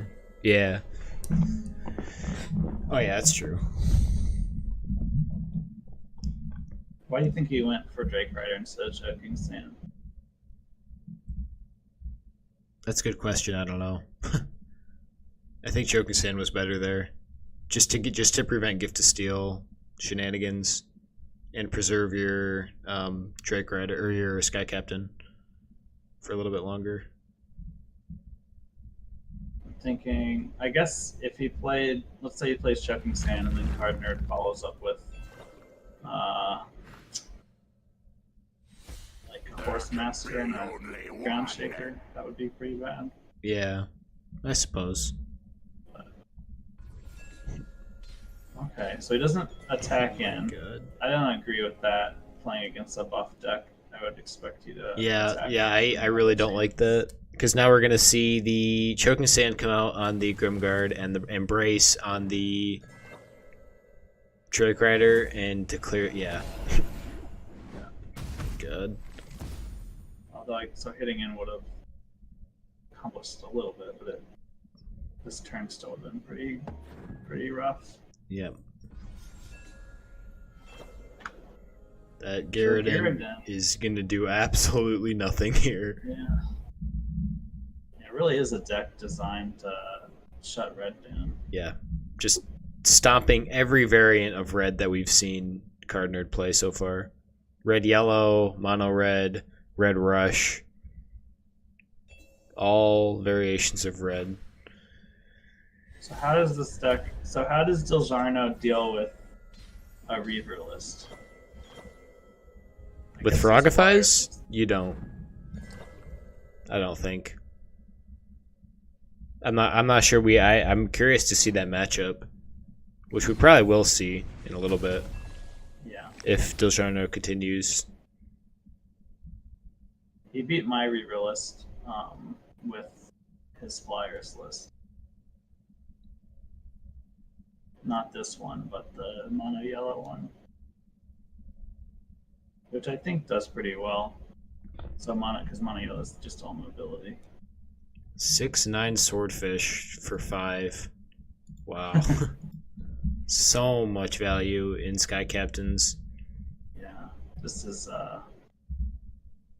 looking pretty rough for CardNerd. It almost feels like he's playing against a mono green list, like yeah. It's a flying, taunting golem. Yeah. What do you do if you're CardNerd though? Like how do you beat this?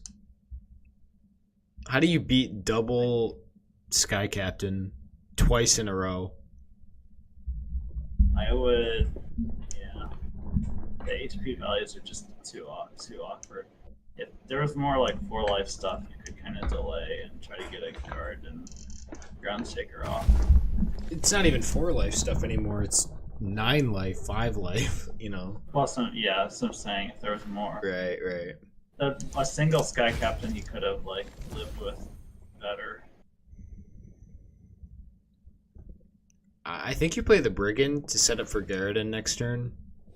just to get, I mean, Would you have enough? I think if you played Brigand, you would, and collected once. Yes. I don't know if anything's gonna live though. No. So boy. He's setting up for a really good Garden. Yeah, I think, yeah. Baited Dilgarno into the right trades, but it's gonna be like in 2 turns, and at that point, 2 turns. we'll have other big threats on the board. Yeah, but Garriden's still good now. Don't Flame Burst, please. Yeah, there's no way he. Well, you might. No, I don't think. Yeah, you definitely don't Flame Burst here. Dilgarno just destroying every flyer like every turn. Probably get an aggressive land, right? Yeah. I really like this list. So Sky Captain's biggest weakness is it's a 2/4, and it just gets value traded. But when you're playing yellow-green, you have your opponent can't take for granted that they can just come and value trade this, chase the Sky Captain down, because by turn 3 you're ready to buff it. Right. So what's their like what are they supposed to do? They have to like be able to have a movement trick or something to get initiative on you. Yeah. Wait. I don't know why that wasn't defensive. Yeah. Well, by playing it there, he at least makes it so Dilgarno can't double collect. Yeah. I mean, I don't know. Dilgarno's just so far ahead, like in every way possible here. I mean, we're probably gonna see the Flame Burst come out on the Sky Captain, yeah, but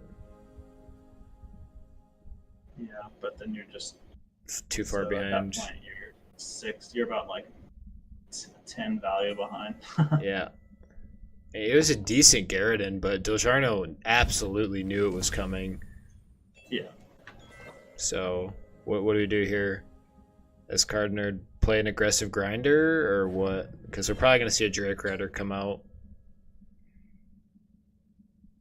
Yeah. I don't know what the winning line is. I mean, I think the winning line involves Baldurian somehow finding a way in, and then getting really lucky. Yeah. With your draws, but I don't know where he would even play it if he had it. I mean,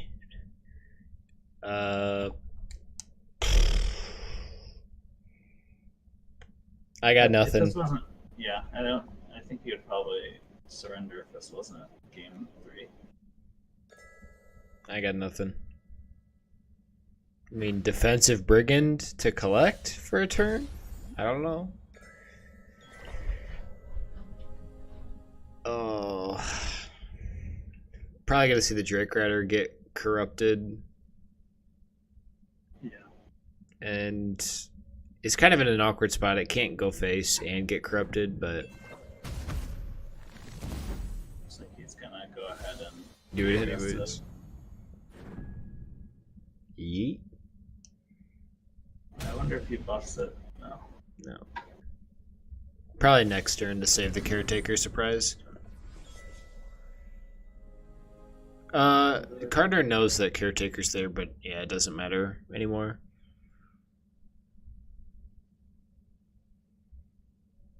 I mean, I don't even think that CardNerd played poorly at all. I just think that the deck matchup was just so OP. You know, Yeah, like I don't think it's Sky CardNerd's Captain- fault. Yeah. In a Sky Captain meta, red usually needs, well, you need like fire bombs or bomb slingers or something. But I don't know that anyone was really expecting. Right. Well, what do you think about bombs like in a Sky Captain meta? What about Bomb Slinger, red yellow, but Bomb Slinger with Minstrel Guide? Does the GIF go off first? Or is that dumb? Bondslinger Mistral Guide. No, Yeah. you can. That combo works. It's just requires 5 Yeah. lands before it's online. I think And- is the reason that it's not. And 9 Faeria to clear a, 4 Faeria. Well, if you're playing Mistral Guide and that, you can play like Axe Grinders, and Yeah, the way that's that true. works is you can dash the Axe Grinder, and then it gets the trigger for being next to the wall after the dash. Yeah. So that's a deck that people. It's something to think about. It's not optimal, but could be fun. So I think we get to wait now. I think we get a little bit of a break here. This is kind of where the tournament starts to slow down as matches begin to finish. So we're gonna go ahead and wait for another match. We'll be back when we have a new match.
All right, we're back for round 4. This is the semifinals, so before the grand finals and third and fourth place match, we have ChaeHolic and RaiZo. RaiZo defending his title from the last Open, and ChaeHolic looking to steal it away from him. Oh, that's Green Rush, isn't it? ChaeHolic. It looks like Queen's Guard. Queen's Guard, yeah. That is the Green Rush. Looks like RaiZo hasn't decided yet. His gut was to ban the red-yellow clone.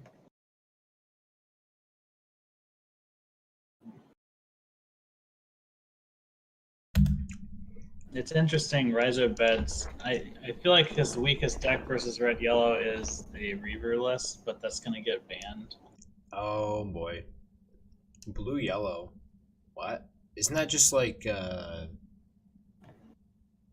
There's a ton of different blue-yellow decks running around right now. Huh. Probably like Colossus, though, right? With like it could be like both Colossus. It could just be one or the other. So it could be an events list with just the yellow one. It could be a list with just the blue one, or it could have. I've seen people play both.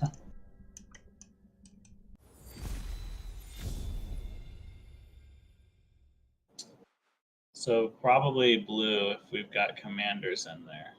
We got the that's actually a nuts start for ChaeHolic. You think? Yeah.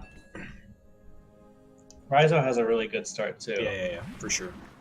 Well, actually not really, because the toe ship and commander don't synergize as well as you would hope. Yeah, but I mean, toe ship is just, you can just play toe ship and then just leave it there and let him deal with it. Although he has the answer in hand. Yeah, exactly. The only answer, pretty much. Immediate answer, rather. Yeah. Toe ship is just such a strong opener. It's so good. I feel like this game is going to be defined by whether or not RaiZo can not get value traded into his toe ship with the 6/6. You think? But he has double manta though. To double collect still. That's true, but it would put him pretty far behind. So it looks like what he's gonna try to do his own. So Mythmaker on Gabriel is pretty cool. If you get it, you can get it before the buff, and then you he gets the third the plus he's one, still later. Because it doesn't. It's like a conditional thing. So it becomes a 5/3. It gets +1/+1, so they would stack, which is really cool. Yeah. It already has crazy movement.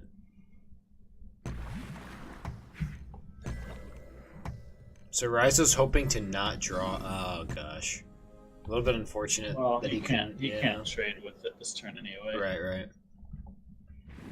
So this is tough. He's gonna end up playing the toe ship right into the manta. Oh. Or no, does he play around it? Yep. Okay. That was really well done. A lot of people will say you shouldn't bother playing around cards like Aurora because it's like a one-off, but it can just change the way the game plays out completely. Yeah. I wonder if ChaeHolic goes for a Ninja Toad on the left because it prevents 2 collects. What about Ninja Toad and then like Sturdy Shell on the left? Or is that dumb? I mean, it's a 2 Faeria collector. You might as well, right? Yeah, it's. I mean, you just play it early and you get collection. Yeah. Like, it kind of is a bummer to have a Sturdy Shell without any sort of. Oh, I guess he's got the Mythmaker. He might even Mythmaker the Ninja Toad. Oh my god, no! He's gonna Tide Lord. He's gonna Tide Lord on his face. What? You could have. Oh. Okay. The other option was like just Tide Lord on, aggressively, and then. So what if the Auroras, you get rid of it, and you can still value trade. Aurora to make a 5/5 a. Yeah, exactly. That's not great. Like what? What punishes that? I mean, he doesn't have Theft up.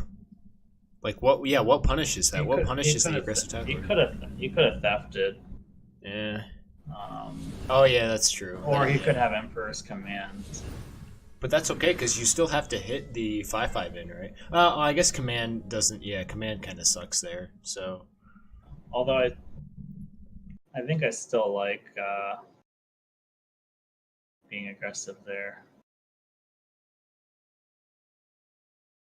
especially because now like you still want to Aurora the 5/5, but you can't because you want to collect on the left.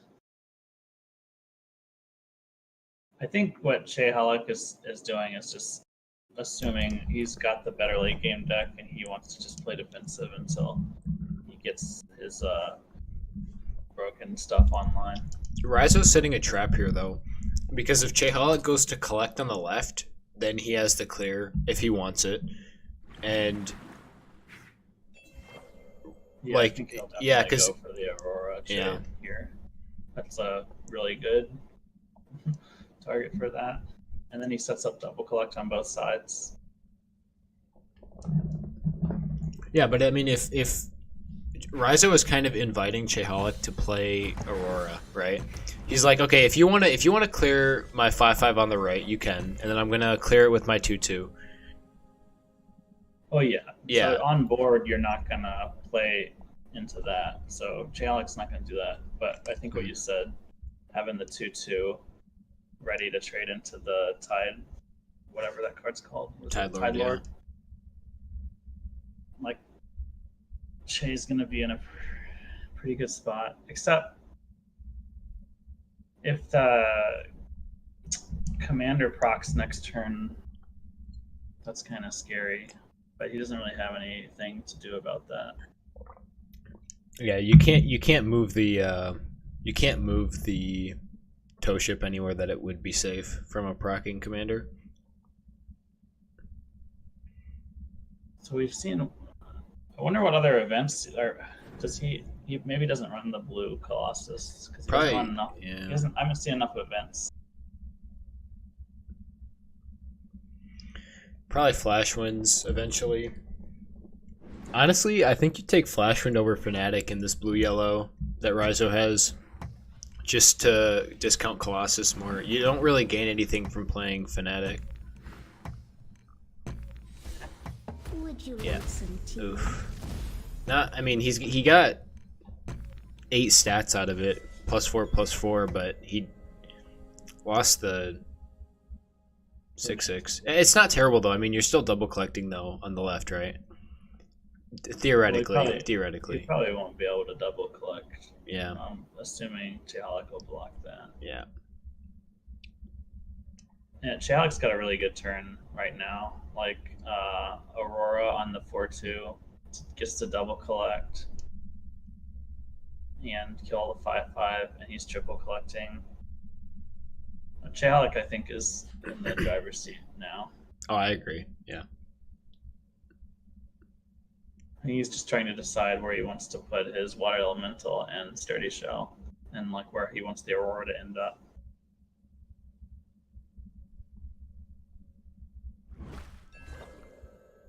It is scary to play Aurora into a blue-yellow list, but I think that's too good to pass up.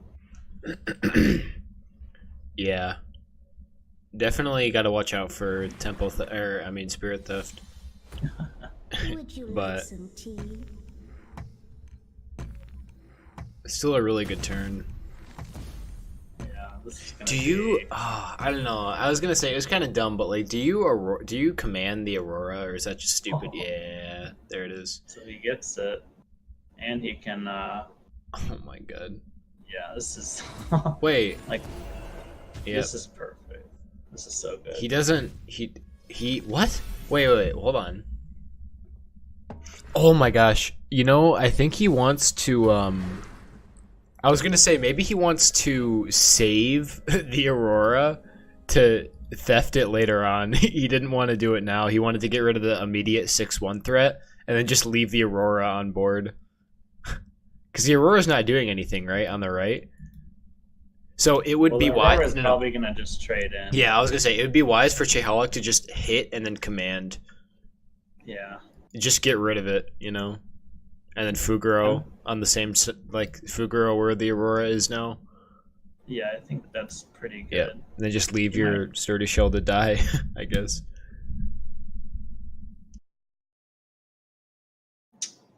I wonder, so I'm trying to think, was it better to make the Manta into a 6/6 and trade into the 3/3 versus Choking Sand?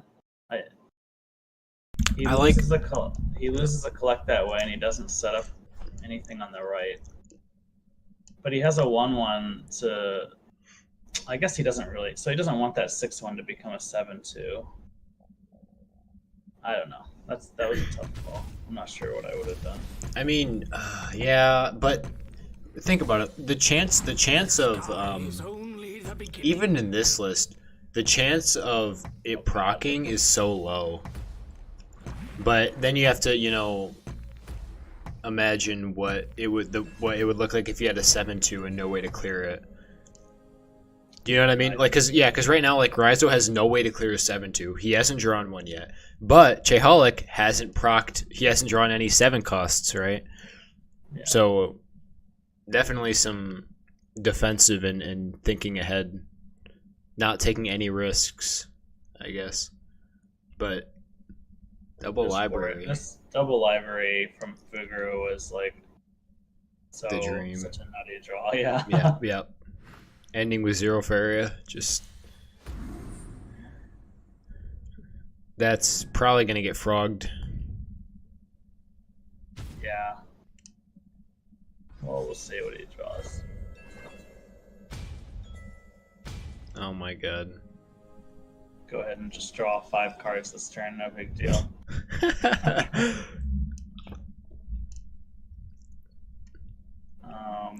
That's actually not bad. I mean, Polywog on the left can Yeah. double collect. yeah. I don't know if he'll do it. I don't think it's. He could Polywog on the left and Frogify though. Or can he? No, he can't. He can't. I mean, I don't mind, like, hold on, does he have enough? I'm thinking Water Ellie, and then make a lake above the library, and then step Fugaro to the right, Tactician where Fugaro is now, so you get the buff. I don't know, I'm just talking.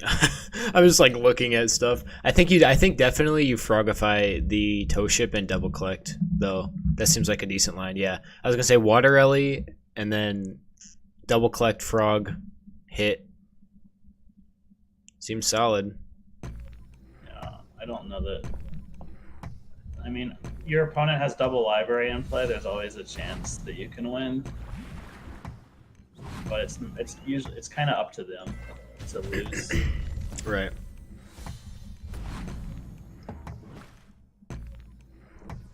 Well, I mean, double Colossus, right? We're probably gonna see double flight here, realistically. Yeah, I'm trying to figure out if there's a way.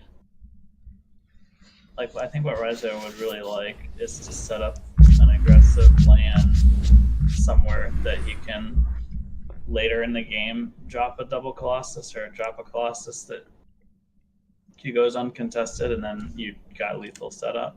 Do you think he wants that?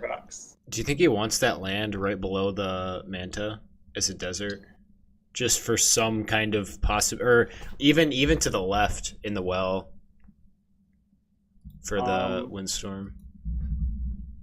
Yeah, maybe. Yeah. Either way, I think it's fine. Yeah, it's not like the problem is ChaeHolic's just gonna like step on it. Yeah, I know. I'm just saying, like, it. You know, you might get a nightmare or some. You know, I don't know, shenanigans. Well, there's the combo. The dreaded. Oh god, that's. Yep, here he comes. I'm surprised he didn't. Well, I guess he couldn't. He'd have to put both the lands there. So oh boy. So now he gets 4 draws to get a Reaver, yeah. Reaver. Yeah. RaiZo did not want to get Steved.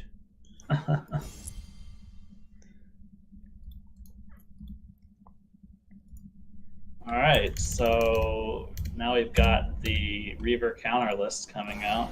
Immediately, just instantly picked it. I bet that's all ChaeHolic could think about that game, or that's all RaiZo could think about. It was like, oh my god, I'm gonna play red and I'm gonna destroy this list.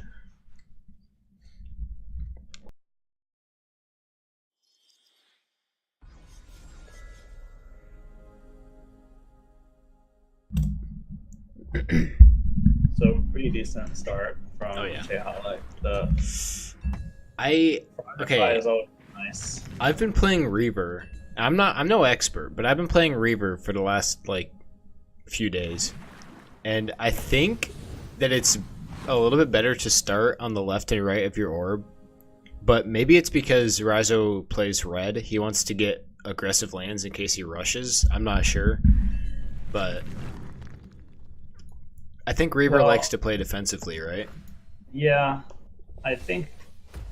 Yeah, so I think the standard Reaver start is to go left and right, but I think it's worth having that middle land. A lot of times in Rush you don't want it because it gives them a place to set up, but having it there, he can prevent the Fnatic training. He can have something to block that. Yeah, exactly. Yeah, having that land in front of your face could be really important. I think ChaeHolic he saw the yellow, and so he just knew that, training was going to be there. So decent heads up play, but like I said, I think in general you want to start defensively, because now we're running into this in the late game. Your libraries are going to be more vulnerable when you play them, closer to your opponent. You want to have them as far away as possible, but definitely a wise choice. I wonder if he even plays library. I think you have to, but yeah, I think the 4/2 should step up to threaten face next turn. Yeah, I agree. I mean, I think you play one. I think you play one library. Yeah. I think you play one library.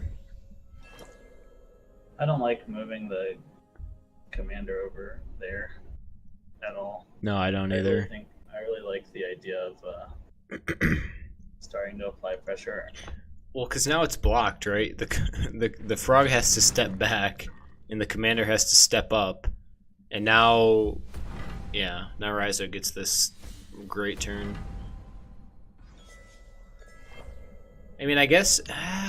Maybe ChaeHolic didn't want to risk a Grimguard, but the longer the commander stays on the board, the higher chance RaiZo has of drawing Wrath for it. So maybe just going face or trying to get some kind of damage. But he could double Frogify and put RaiZo off of collection and drop a library this turn. Wait, so he takes how would damage. he? How would he double? Oh, I see. Yeah. Okay. Yeah. 2/2 into the 2/5. Yeah, I was looking at the one on his face. Yeah, and he would send him off collection. I like that. I like that a lot. What better target other than Scourge Flame, right? I mean, well, I think certainly Scourge Flame is the best target, right? But I mean, I think at this point in the game, when you have the opportunity to get far ahead on the board, I don't hate this, but you put library in front of your orb. Yeah. Yeah. To prevent the. Either way, RaiZo's gonna hit library if he. Yeah, but if you put it in front of orb, so right now, he gave RaiZo a choice if he has the training. Yeah. Fnatic, and let's say he does. Even if he hits library, his Grimguard ends up on the land in front of orb, which means you can't drop another set of Battletoads to block yourself. So you don't want the Grimguard to get on your orb. I guess ChaeHolic is really investing in his library, and just kind of like hoping that RaiZo doesn't have the combo. Which is actually a pretty fair bet, because having those 3 cards in your hand is sometimes tricky. Well, if he doesn't have a combo, he can't threaten library anyway. I guess it's farther away from like this Brigand. So yeah, that's what I was saying. Like with building your lands defensively, like it could have been below the frog, but like I said, yeah, like we said, ChaeHolic did well to recognize that early game the training and Fnatic combo was a possibility. But now it's going to kind of show that, you know, defensive land placements in Reaver are very important. Yeah, I still think. Well, I think the library in the mid spot would have been better, but I guess we'll see how it ends up playing out. Yeah. And ChaeHolic not quite playing into Garridan, so good from him. Blocking face now. Oh my god. And RaiZo just gets to pass and have an easy turn next turn. Yeah. Yeah. That's A little bit unfortunate there.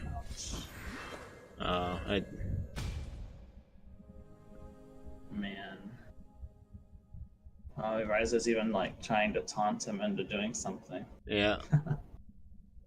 So the best thing ChaeHolic can do right now would be to double land up and trade his 3/3 and his 2/2 into the Grim Guard, which feels pretty bad. I don't hate that. You're getting value out of it. But if he does that, he there's nothing he can do to set up a creature to block Garridan next turn. Okay, this You is can good. block He's that land, yeah. Yeah. What? Oh no. No! ChaeHolic, not like this. Alright, so prediction. Will RaiZo BM when he plays this Garridan? Yeah, that's what RaiZo does, right? Oh, he's got the double flame burst follow-up too. Yeah. Uh, ChaeHolic needs Ninja Toad to stay in this game right now. what does Ninja Toad do? Ninja Toad Frogify, Yeah. I guess? He needs to clear the Garridan to, first of all, preserve his library. Well, he needs to clear the Garridan to, A, clear the Garridan, and second of all, preserve his library. And also avoid Flame Burst and Seifer's Wrath. So it had to be Ninja Toad. I think he's gonna bank on. I bet you ChaeHolic passes here, hoping that. Well, that's fine too, because it's just gonna double click. But he's basically banking on no double flame burst, which we can see is in hand. Right. So it's game over. Which is fair. I think that was reasonable, but he even does the bad manners for us. Oh, so RaiZo coming back with red yellow again. It's his patented list. Again.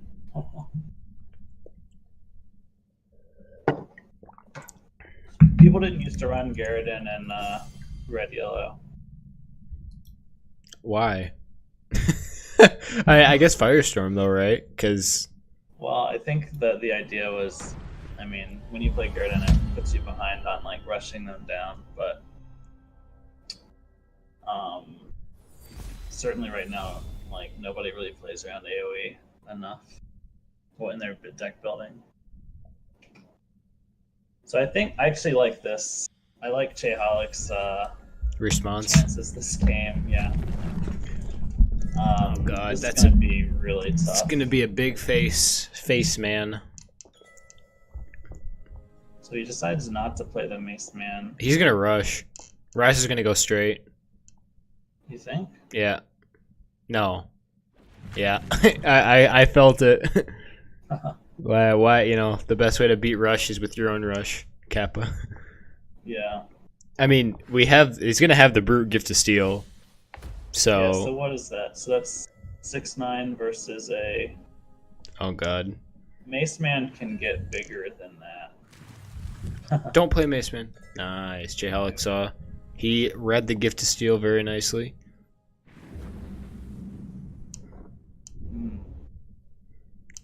You pre-buff that, I You know think. what? You know what's no, you gonna don't. happen? Well, there's no reason to pre-buff. Yeah, it, yeah, yeah. Unless you're worried about Freedom Fighter, which is apparently a card according to Summerflame. But I think RaiZo. I'm not sure if he moves or not, but next turn, Mace Man comes down. Oh, no. which will be 2 You turns play away Queen's from Guard. face. You play Queen's Guard, right? Well, you will need to double buff whatever you play. Yeah, Queen's So I Guard. guess- You get more value. Yeah, but it can't get up to 9. I guess he doesn't know if there's a gift in hand. You want a 9 attack creature, right? You want to be able to one hit, one shot the Shadem Brute. Yeah. Is he really going to play all 3 buffs? He could like triple buff Mace Man. He could. He would have to play Mace Man at triple buff though, right? He doesn't have enough. Yeah, he's going to do it. 100%. You go all in, because there's no Nightmare yet. Oh my god. Oh, no, I think RaiZo is just gonna.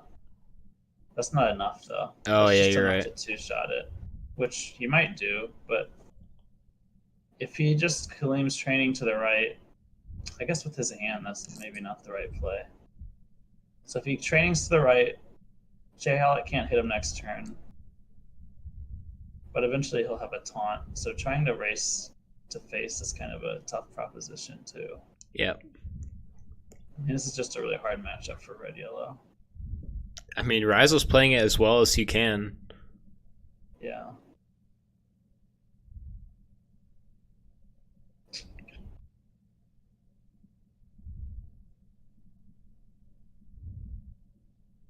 I think he trainings to the right. Yep. And then prays that he gets a fanatic next turn. Because if he gets a To fanatic raise. next turn, he can actually. I wonder if we just see do we see Willow No, defensively? Willow face.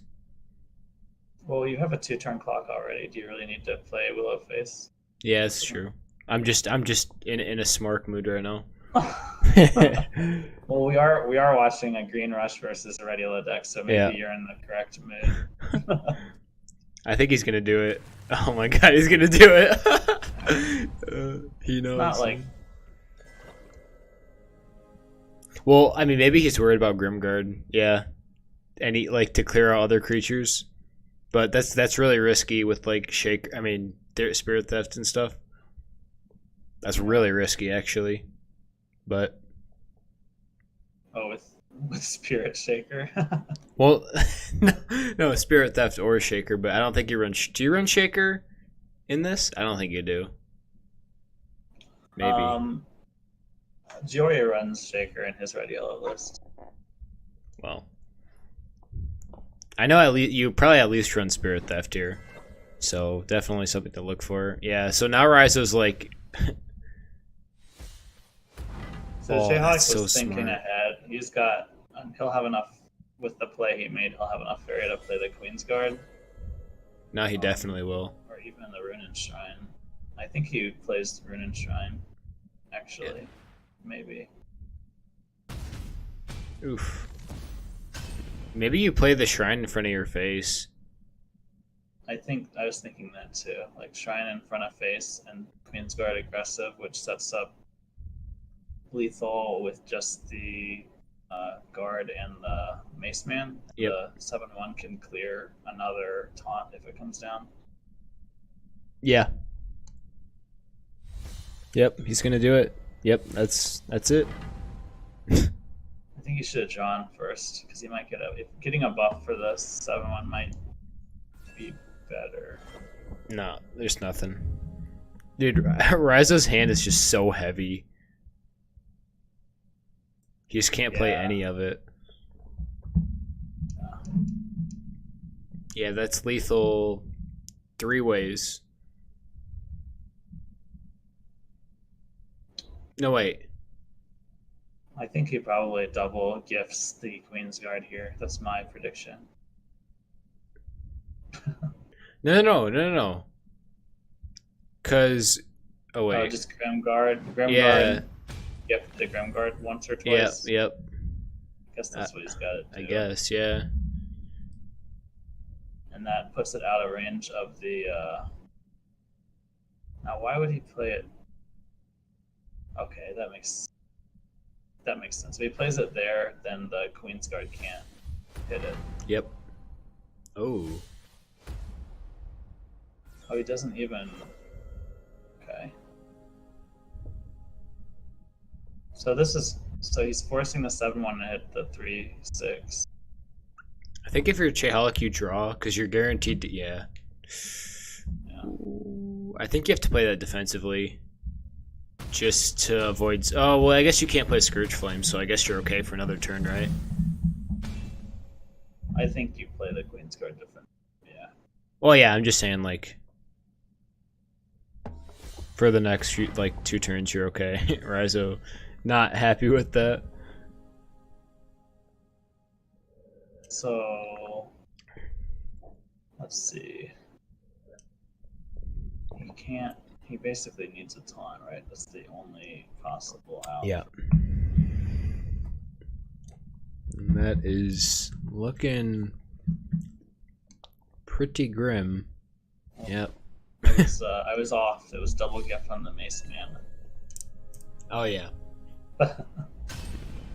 I wonder if it was better for RaiZo to do the line where he gifts the Grimguard, but I think what he was probably thinking is he needs the gifts for burst damage to try to actually win the game. Yeah, he thought that he didn't expect the second Queen's Guard, I don't think. Like, if there was no taunt, he had set up lethal, like with that play. Right. So it wasn't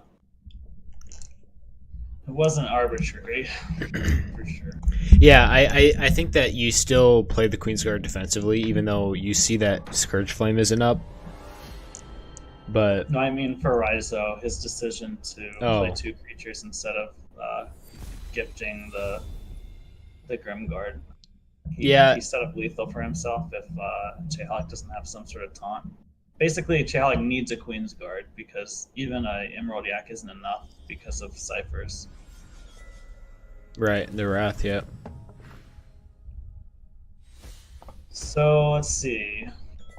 Sack versus Green Rush. I don't actually know a lot about this matchup. I think if you can stall with creatures in front of your face and just build up, literally build up a wall, I think that you should be okay to just play a big Soul Eater, right? Eventually, I mean, if you can literally just keep playing creatures in front of your orb, then you'll be okay. Right? Is that how Sack beats it? You need some sort of decent trades. You need Demon Wranglers or something. Right. Because we're gonna probably I actually prefer Mace Man 1 to the right so he can collect and trade into the Bone Collector next turn. Or to the left. To the left? Yeah, and just force RaiZo to come away from collection for a second. Maybe. I don't know. Yeah, I don't like that because then I think with Green Rush what you want to do is kill all the creatures they play and then keep them from collecting and just value trade them forever. Yeah. So that's not good. You don't want to see that as Green Rush. Or any rush deck, when Bone Collector starts going off, then you're kind of losing. Right. I mean, we see Verdi here, though. Yeah. Do we see Verdi? Yeah, obviously Verdi, yeah. So this is why I liked Mace Man to the right also, is because now if he could play Verdi right next to Bone Collector, I guess he would still be able to hide it. So RaiZo... No, I don't think he would be able to. RaiZo's 1 off of the Wind Soldier clear. 1 damage off. So do you think, I guess at this point, ChaeHolic might even just because he can't like do any sort of useful trading, I think he might just go face and Yep. drop Stinks, because I think he would want to drop Willow Piper, but he doesn't have the lands for it. He's playing into Wait, okay, that was I don't like that. I mean, he's basically going all in that he'll get another buff before RaiZo can clear it, right. which isn't like that outlandish. But Nightmare, He if just RaiZo prevented teched it. He played a 7/1 to prevent 1 damage onto the 9/9. I don't know about It was a that. 2 Faeria 7/1, so it wasn't like a huge, hit. But that 2 Faeria could be a guidance in the future. Next turn, if he just waited, then next turn he could have played the Piper on the 7/1. Or he Right. could just played the Emerald. The Emerald Yak would have prevented the 1/1 from hitting and given you a 3/3. Well, I like the guidance and I like going face, but I don't like the 7/1. I like waiting with and giving the Tiki Piper buff a lot more. Yeah. I guess Now he's going to be able to clear it. that 1 damage like prevented him from clearing. Well, no, it didn't. It didn't even prevent him from clearing it. The Wind Soldier.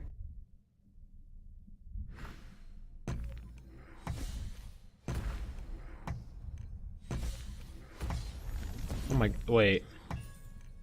He even gets a Leia. Oof. And Leia Grizzly definitely comes comes down, yeah. Oh yeah, you play Leia against Green Rush, I think.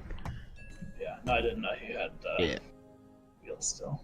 And I think ChaeHolic, yeah. ChaeHolic knows. Yep. So RaiZo brings the score to 2-2. The semifinals. Yeah. Giving it So all that he game- has.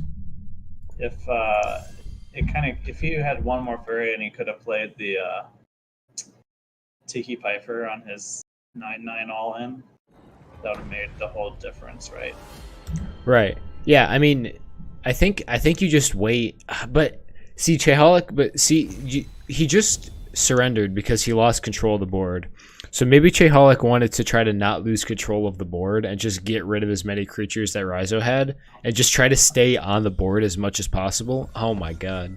Yeah, that's unbelievable. But I don't know. I mean, once you lose control as Green Rush, it's pretty much over. ChaeHolic recognized that and didn't want to waste any more time playing that game out.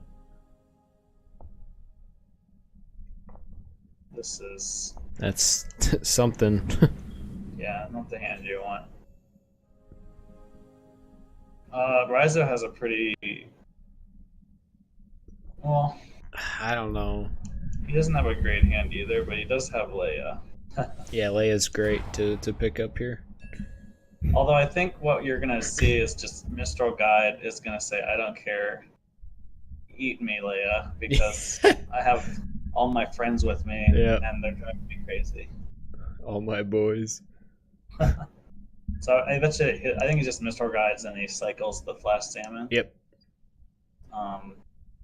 Tries to find something that he But wants. Mr. Guy can go collect, right? That's pretty good. Yeah, he might One even of them. play multiple. I think that's probably a good point. Is one of the Mistral Guides will go.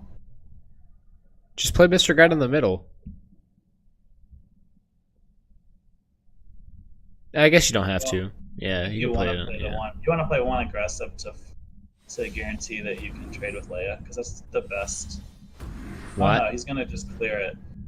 I like this. Yeah, okay. Yeah, I don't hate it. And I got another one to go collect. Okay, that's actually really good. That's actually really good. Go double collect. Yeah, boy. I like So it. he's got 2 flying Mace Mans down. Better than his start last game. Oh my goodness, RaiZo has nothing good for this. Yeah. Like, what? Do you just sack the Wrangler and just draw, or that can't be the right line? Ugh. There's literally no good line for RaiZo. I I think you drop. I think you play Bone Collector, Wrangler, and maybe you. Doomgate. Yeah. Okay, it looks like. Okay. Yeah. Definitely not what RaiZo wanted, but now, oh my goodness.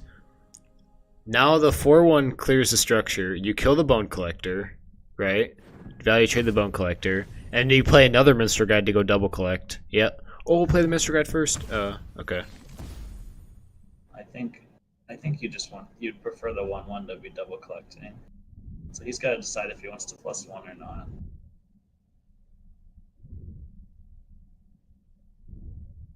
I think you plus. You know, I don't hate +1 and just play everything and let the 1/1 go double collect.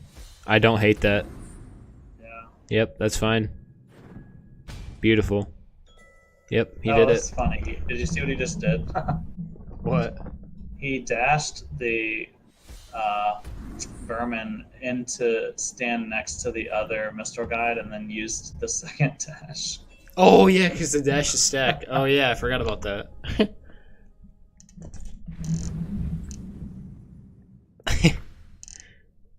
Oh god. I mean, it's not over yet. Yeah. Doomgate can draw some stuff. Well, He's going for the Wind Soldier, maybe. Oh my goodness, now you get to, do you just hit the Doomgate, or do you just want to go face? I don't know. I don't think you hit the. Yeah. It, Crusader? Yep.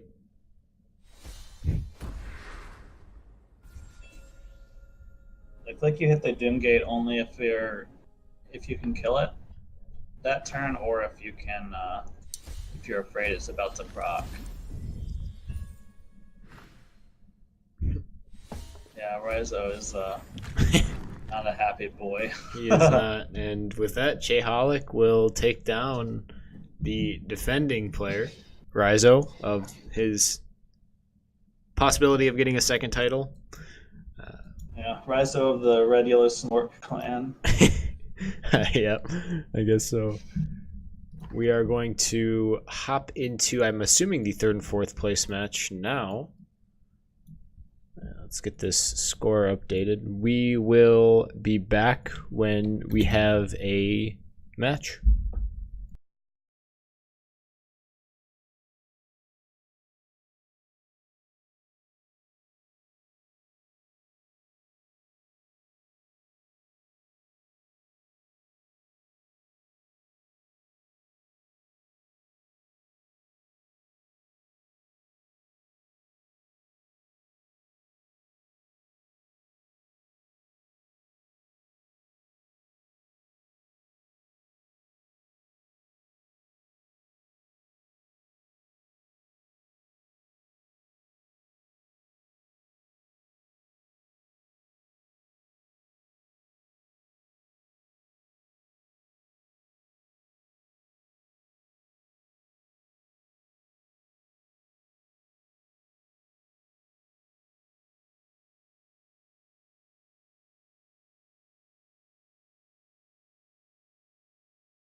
So wait, how did Werfs know?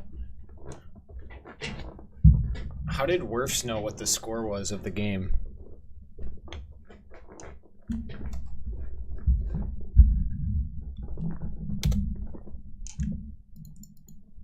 That's he probably already updated the score of the match before it happened on Twitch. I bet RaiZo told him. Or somebody, yeah. Just so they could update it. Bleh.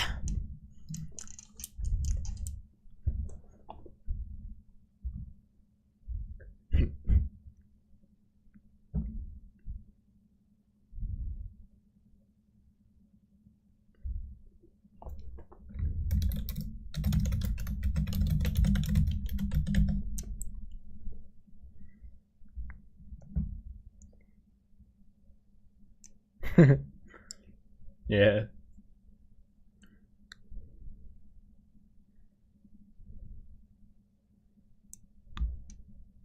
Yeah.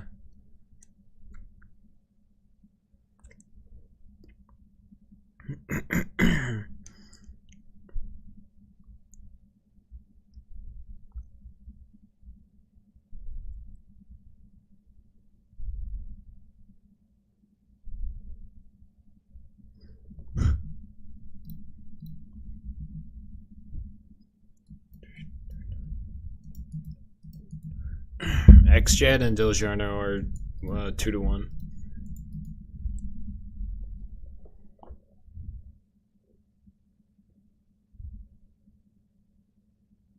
Chip made it.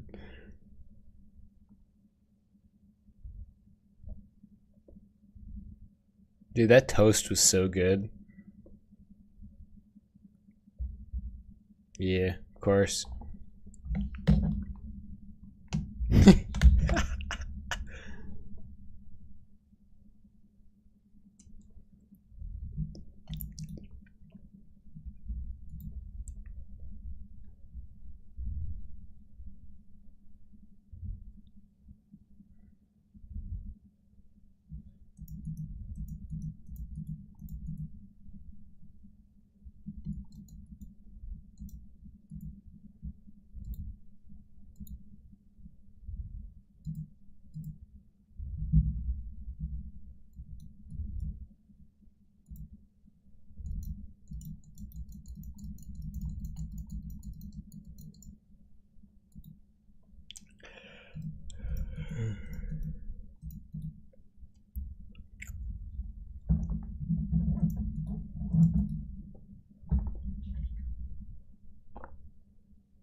All right, we're back for the third and fourth place match. It's RaiZo and xged.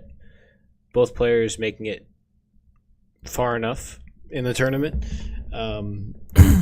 They did lose their semifinal matches, but they have a chance at redemption here. So we already got to see a little bit of RaiZo. I have not gotten to see xged play this tournament yet, so gonna see what he chooses to bring. Looks like a lot of yellow. What do you think xged will ban? Probably the red yellow.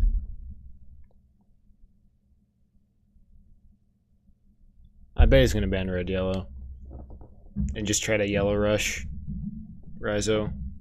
Does red yellow do well against yellow rush? I mean, Wrath, Shaker. I mean, I don't think. I mean, maybe xged doesn't know that RaiZo's red yellow isn't like true. I mean, I guess it is like traditional red yellow burn, but there's also like the red yellow control variation with like nightmares and shakers and stuff that isn't like, you know, claims training and such, like the like actual burn. I feel like xged with the like I'm playing yellow rush in 2 lists. I imagine he's gonna start with yellow rush, right? Yeah. And if he loses, he might just go with green yellow sack. Okay, so he banned the green yellow sack. Okay. Yeah, I feel like yellow rush can struggle versus the sack list sometimes, or Fair at least enough. maybe it feels like a 50-50. Yeah, I don't disagree with the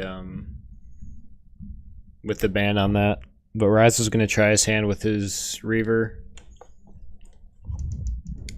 I'm surprised he's leading with Reaver into like almost certain yellow rush, but I've been told by some people that Reaver does pretty decent versus yellow rush now with Ulani, and you have Leia, and you have you still have Battletoads, which is always good against yellow rush. Yep. I wonder if RaiZo runs Ninja Toad. Yeah, he does. I think we saw it a few games ago. Okay, I think he runs at least one copy. this is a pretty solid hand for RaiZo. Yeah. Ooh, maybe do you keep library? Oh my god, he got the Ulani too. No, I don't think you keep library against Yellow Rush. I think that was wise. Yeah. You picked up the Ulani as well. It's so good. Probably in any other matchup he would have kept the library, but it's basically a dead card in this matchup. Yeah. Do you play Ulani right now? No, probably not. You can, right? Oh yeah. Not that broken. I was like seeing it. I'm like, play it already. No. This is like the dream start for RaiZo versus Yellow Rush. He'll double collect on turn 3 and have a ton of like tiny guys to trade with.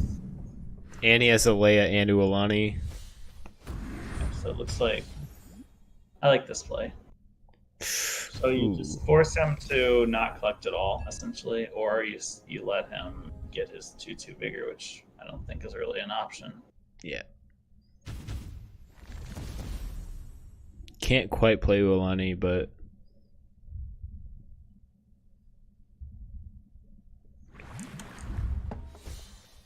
huh.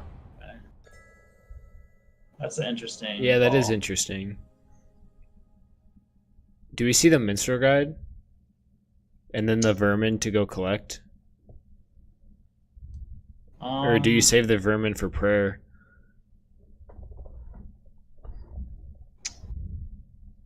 I don't know. It's not terrible to do Mistral Guide Vermin. But then you don't have a Mistral Guide later. But maybe you don't need it because you'll have a Vermin double collecting, you don't really care. And you've got your aggressive lands. And, I mean, unless RaiZo wants to command the vermin. Okay. Yeah. So he's not going to concede his Mistral Guide just to trade. It doesn't prevent any sort of collection or anything. So I think that's reasonable. Yeah. I do wonder if the 1/1 should have played in trade range of the Leia because he's got the Wind Soldier. I think the 1/1 is more valuable as a collector because Leia isn't really doing anything. You can wait for a better answer to Leia, like I don't know, maybe like a Wind Soldier Flash Salmon or something. Because I mean, you have the guide, right? But Yeah. I think yeah, there you go. There's the answer. Well, now he has everything he could possibly want. Yeah. You could even step up with the Minstrel Guide if you wanted. Yeah. Full clear, probably. Yeah. Definitely gonna see that. Really, really good patience from xged, especially playing Yellow Rush. We can see, you know, the difference between a good player and a bad player playing Yellow Rush, being able to adapt to the board instead of just going all face all the time. So, like I say, really good heads-up play. And collecting as well. Triple collecting this turn. Oh, he's gonna quad collect. Yeah. Well, depending on if he wants the Mistral Guide for it or not. Which he might. Yep. Okay. He can always step back to the middle if he wants. I think I would have preferred him to push the Mistral Guide up instead. Just because he's not going to have anything to do with all the Faeria, and he wants to put pressure on. Now we're probably So going to see the now- library, yeah. Right. He can play a library. It's not possible to make the library completely safe, but Right. I like it. I like it right next to, yeah. he can. No, he can. It's completely safe. This is safe, yeah. So this, I feel like, punishes the super slow play a little bit, and I don't know what xged is going to do with all the Faeria, unless he's running Radiance. I mean, we've seen stuff like that before. Yeah. I think you just save if you're xged. But that's so sketchy though, because you're playing slow against a deck that wants you to play slow. So like every turn that goes by with library, you're slowly getting farther and farther behind. Mm-hmm. I might even play Vermin and Salmon and start chipping away at the Shimmering Statue. Yeah, I guess so.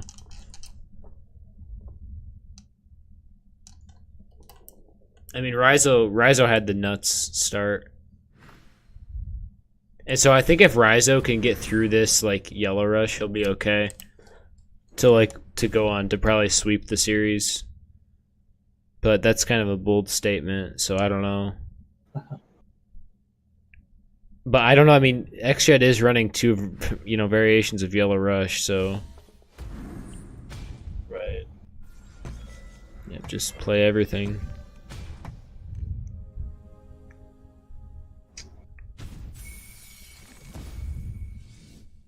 Probably just Water Ellie and just start landlocking or something. I think he's gonna get the library down. Yeah. Just going for it. I like it. He sets up his lethal combo now. He just has to draw it. And he gets to keep his statue alive to start healing him a little bit. That salmon's taunted, so it can't value trade, or it can't hit the soul drain, or you can't soul drain and clear the 3/3. Right.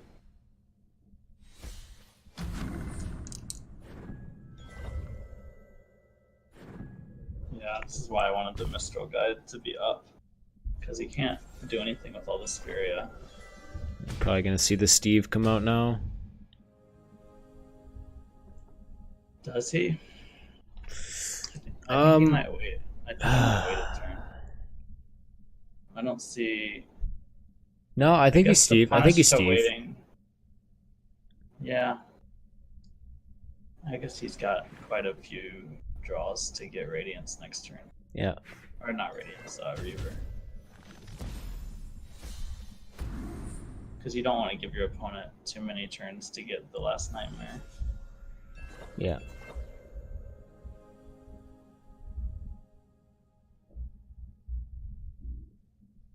Yep. So RaiZo drawing Reaver is GG. So, yeah, Ulani Laya is pretty rough for the current yellow rust to deal with. I think xged played well though. For what he was seeing on the board, he played as well as he could have. I think the only questionable play for me was when he stepped the 4/4 back to collect, but I'm not sure how much of a difference it would have made. I mean, you don't want to be missing that much collection, you know. I like it if he would have just left the 4/4 in the middle and not done anything with it. He would have missed probably 4 or 5 Faeria worth of collection, just like not collected. But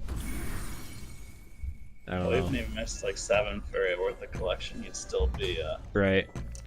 Oh my god. So we're probably gonna see a clear. Are we gonna see a clear on the Minstrel God? Do you think like Aurora? No, that's dumb. I think he might Ninja Toad on the Saggy. I like that. Yeah, value trade I it. guess he might Ninja Toad Aurora. That's Yeah.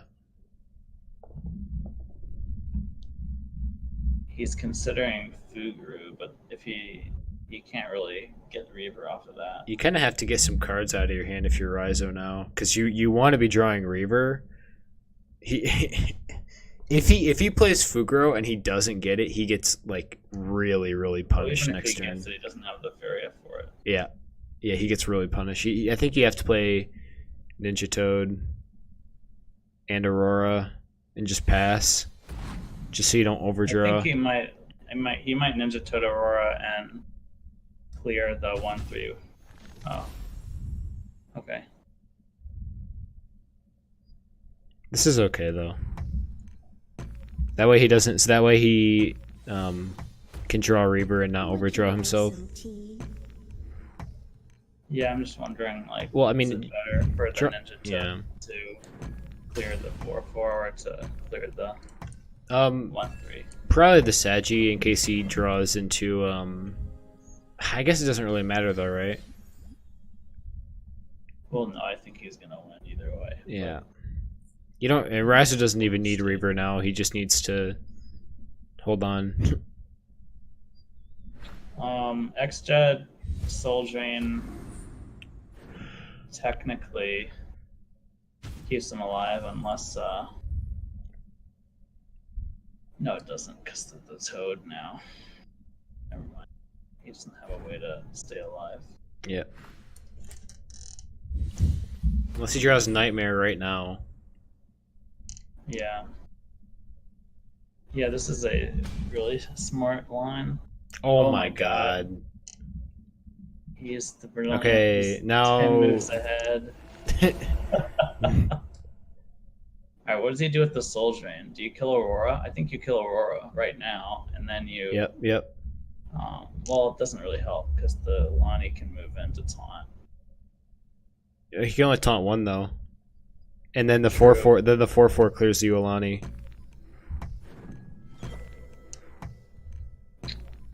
Unless the 6/6 wants to clear the 4/4.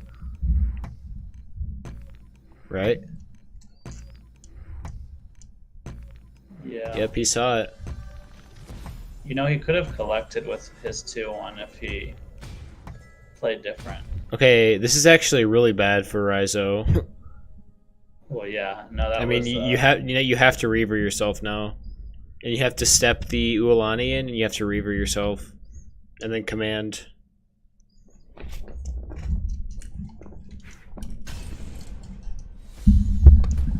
Yep. +1 command, yep. So... Well, I think xged doesn't have an out here. So. Yeah, Nightmare doesn't work anymore.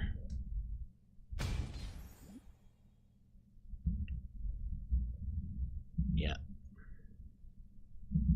Reaver command, just too much. Oh.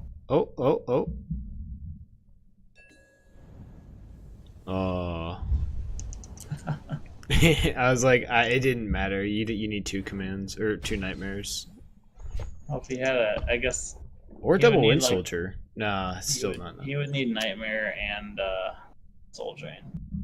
Would have kept him alive.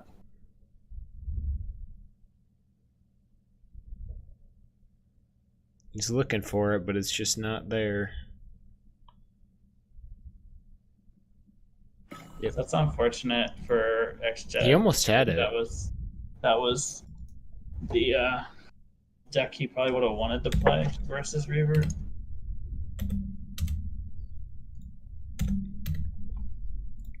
Yeah, I don't know what his other yellow rush list or his other yellow list is, but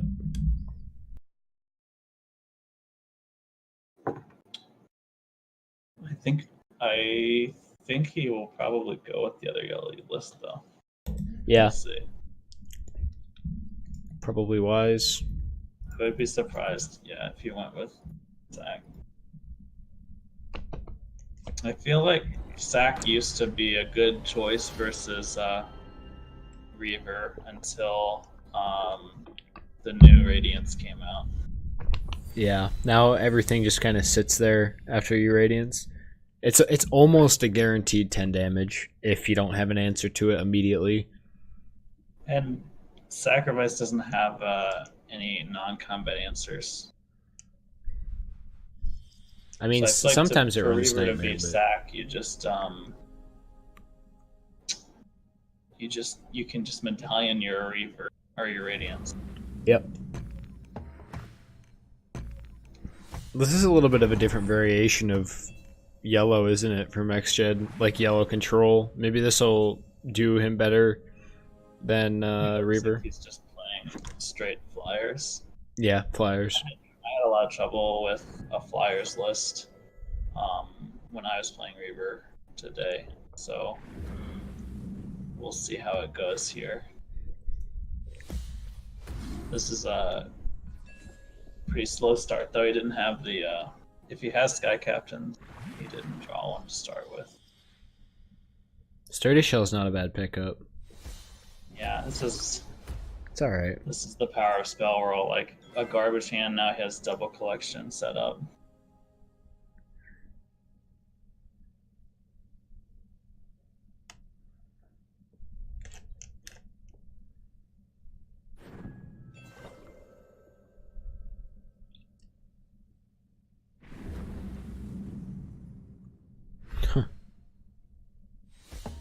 Embrace the wild wind. So Kaleem actually can't hit, even if there is a movement trick. But It can with a movement trick. where? Just goes. Oh, yeah, forward. yeah, straight. I see, yeah. And then he even gets an aggressive land. Yep. So a movement trick would be pretty great for xged.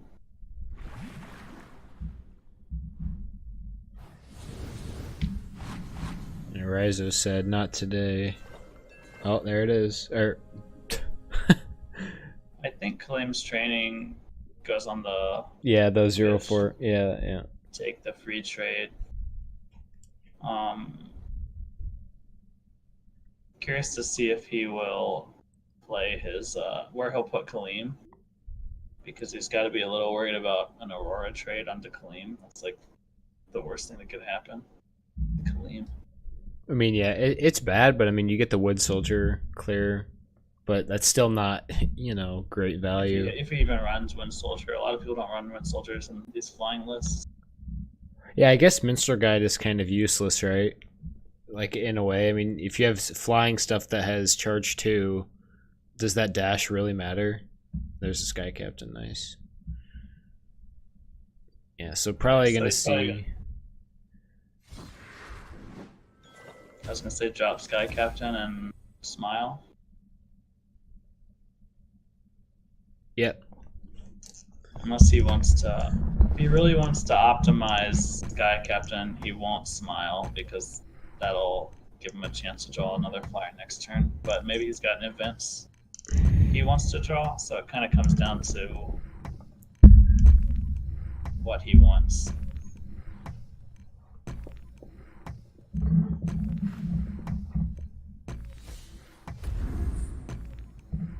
Yeah.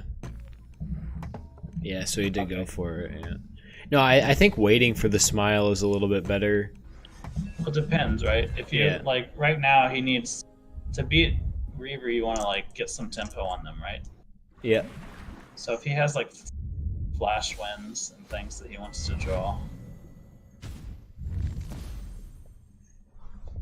that's kind of funny. Not a terrible turn from RaiZo, though. I mean, kind of stopping the progression up the board for a turn. But yeah, not doing great work, but it's still not bad. Probably going to see the other Sky Captain come down. The Aviary, we don't see that card very often, do we? The Aviary, like, completely demolishes RaiZo's play last turn. Yeah, yeah.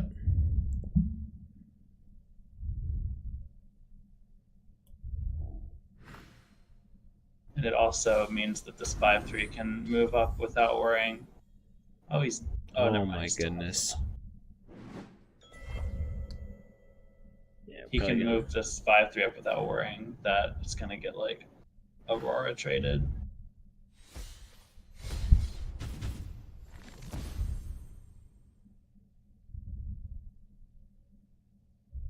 Probably So Spiralist kind of plays like a slower tempo list, right? It's not like... It's still kind of late game, but it's not as late game as, like, Reaver or Sack. Yeah, because we haven't seen any champions yet. But I'm sure that they're coming. Oh my goodness. Triple Sky Captain. Captain. What you want.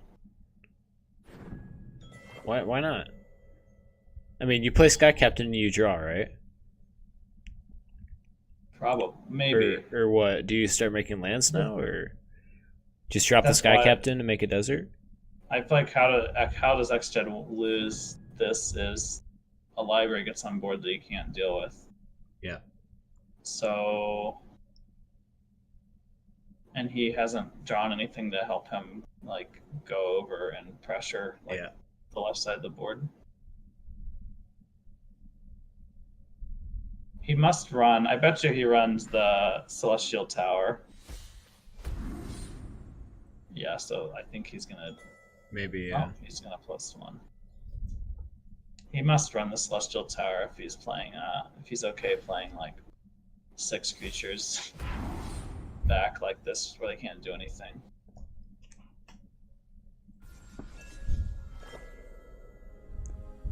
There's the Aurora. So yeah, Aurora's not even that but great. do you play it now just to stop the pressure for a turn and get your library down? I would just Frogify it. Yeah. I would Frogify before I Aurora. And then... Well, yeah, because if the champions come down, you can technically value trade them. If you can command the Aviary. He could Frogify and Aurora. Would you And like play some library. tea? Yeah, I like that. And it gives him a spot to play library where it's safe. Yep. This is less safe than playing it where the Yak is, but if he has, like, a movement trick and tower. But we'll see. This is what I mean, though. This is like this is how RaiZo gets back in the game. If you don't have any forward creatures, like, sure, you're winning technically on board right now, but you're not doing anything with it. Yeah. Blue doesn't care if you're ahead on board as long as they can get the their libraries, get their collects and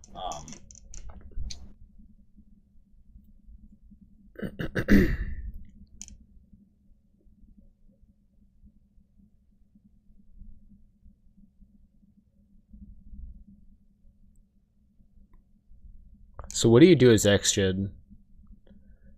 I mean, one of your Sky Captains is gonna die probably this turn. I mean, unless no, not really. You can rotate them. Yeah. Probably. I mean, he literally. I would have let the 4/5 die, and the 2 guys on the left I would move forward. But I think you at least move your Lionfish to the left one, right? Or to the right one. No, I don't know. I think to the left. If xged runs Nightmares, So let's say xged runs 3 Nightmares. Then he can play the slow game, right? He can just sit here and have things like play a bunch of Lionfish and say, how can you... I'm going to have a bunch of bigger creatures than you. You have a bunch of utility and ways to get to your combo, but you can't actually break through. Yeah, because like to break as blue, to break through, you need that. Like, you need creatures. And So RaiZo has 2 more commanders, probably 2 Radiances. yeah, Fuguru with Crystal Drake or Fuguru with a Medallion. I don't know. yeah, RaiZo, yeah. I don't know how often you win against Reaver by sitting back, though. Are you seeing that graphic? Yeah, it's like The laser beams? Okay. 4/4 Salmon gets to value trade and draw a card. It's pretty fun. Yep. I'm assuming he kills the library with that, right? Or does he I kill would. the 6/4? I mean, I think you just start stepping your stuff up. You make a aggressive land, or you make a land below your 6/3, collect with the 6/3, and then just clear the library and then cycle. And you could clear the Aurora as well, but I think you want to clear library. Yeah. Yep. That's a pretty big flash salmon. Okay, like the fact that he has Splash Salmons in the deck makes... I guess I should have known that 'cause it's on the deck title, but that makes a lot more sense that he's like... These Sky Captains are my hero, and I don't ever want them to leave me. Right. Here we go, slowly flying up the board. Yeah, it's like the Golden Armada of StarCraft. Yeah. Did you just play the other aviary? I don't Where's think that so. dumb? Yeah. Oh my god, look at that Manta Rider. Holy moly. It's gonna be a 10/6. For 5. That drops a potentially a 4/2.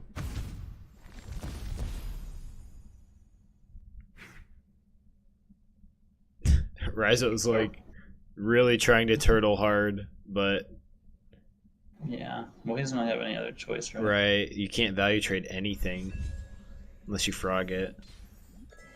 Holy. Do you go face here, or do you just trade the Aurora? You killed the 6/4. I think. Oh, okay. Because that's the only thing that threatens your Sky Captain. I like that.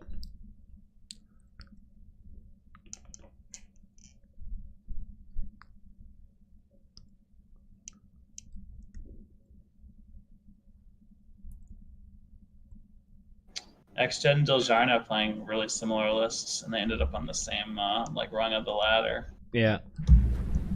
Or they're both deciding at least to go with flyers. And then I think the Manta Rider comes down. And that Well, lands. Dilgarno's was green-yellow, right? With the buffs and the...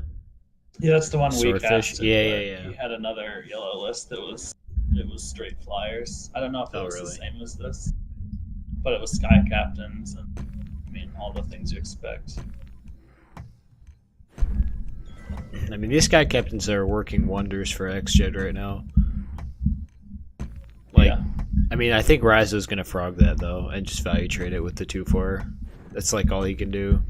I guess he won't be able to.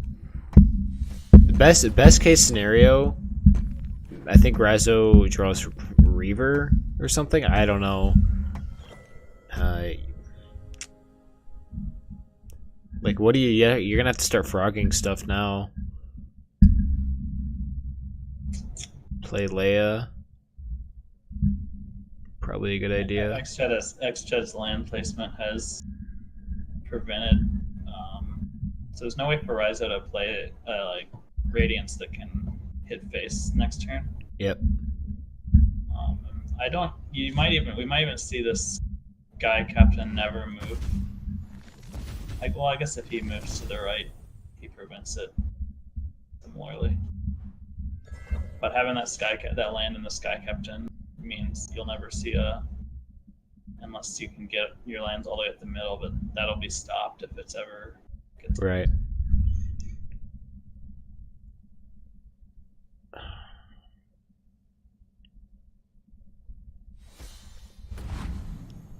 I mean, like, what is RaiZo waiting for? I think at this point he is just trying to see what's in xged's deck. I don't know how he can come back from once you're behind on board and your opponent is on top of you.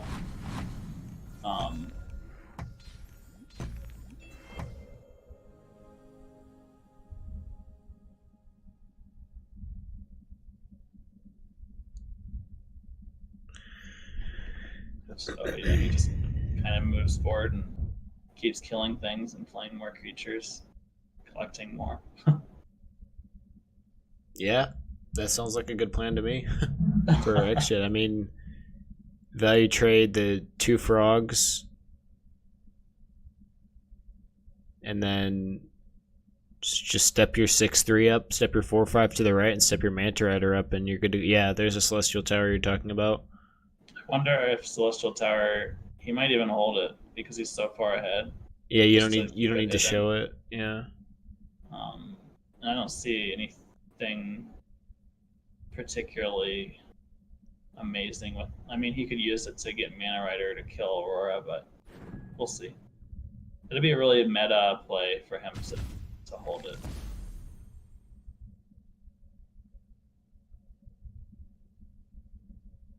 Yeah, maybe that's what RaiZo is doing. You're probably right, just to like try to draw out more cards. Because there's no way RaiZo comes back from this, I don't think. Okay, so he's going to play it. So that is good information. Oh, wait. That's odd, I think. I feel like if he was going to do that, he was going to kill the 2/2 with the 5/6. Yeah, that's what I saw too. Maybe he wants to like preserve it even more, but I don't think there's any real way that RaiZo comes back from this. RaiZo's also. So how many minutes do you get per game? 8? I think so, yeah. I mean, it's a time bank, so I think the time bank stays. So xged's used a lot of time. Yeah. Oh my god. I think he just double neutrals up. Yeah. And you get an opportunity to maybe Steve later. Should you just whirl again, or what? You can. I don't know what you're going to draw from it, though. And that just... Aurora.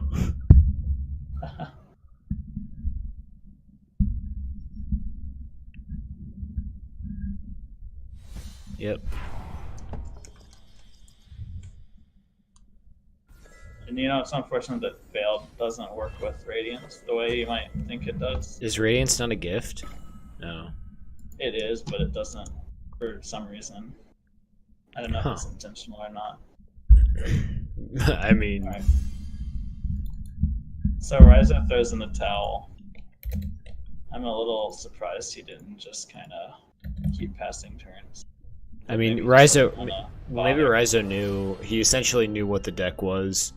At that point. So it's like, why continue? You can still waste clock, but...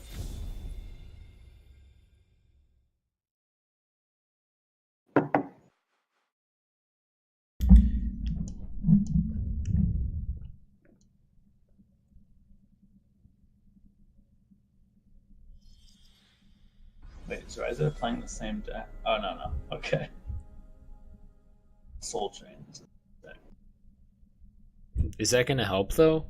Is this just like blue-yellow? Like, what is this? Blue-yellow with, like, Colossus, maybe? I'm not sure. This must be the deck we saw earlier. Yeah. We saw RaiZo play this already. So xged has the start he wants. My commander will gladly gobble up the 2/4, given a chance. Oh, never mind. I think the toe ship will come down. Yeah. Dead? Toe ship's such a good opener. Probably one of the best openers in the game right now. Or like turn 2 plays. Yeah. So RaiZo's placement means xged can't collect and block the toe ship from hitting his 2/4. But he could just smile and get, like, if he gets a Windborn Emissary, that's like a really good value for him.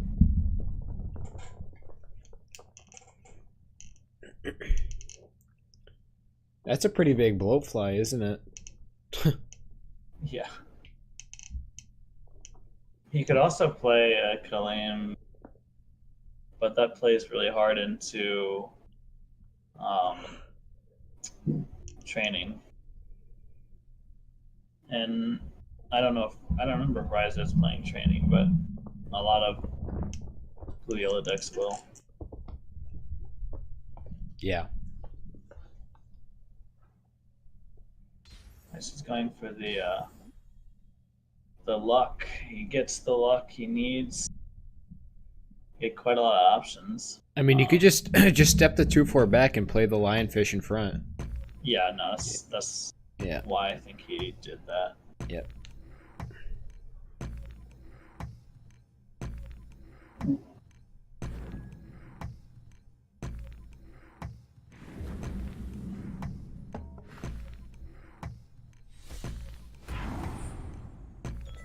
I mean, if you're RaiZo, do you just hit into that? You don't really have a choice. Yeah. You Collect might as it. well. And you get to play. You don't get to play flight yet. You get to play You commander. you play either Laya, maybe even Laya. Oh, really? Yeah. Okay. Oh, yeah. Instead of double collection. Yeah, I didn't see he had enough for both. Yeah, after collection. So, like, this is where lining up really well for RaiZo. Yeah. xged isn't. There's no way for him to protect his Sky Captain now.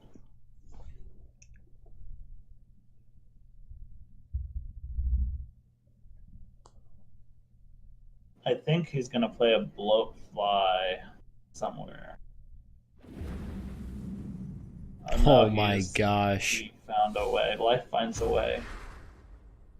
Right Are you serious, xged? Why didn't I see that? Because I never play that card. That's Okay. crazy. You just choking that. Oh yeah. Yeah, just hit and choking.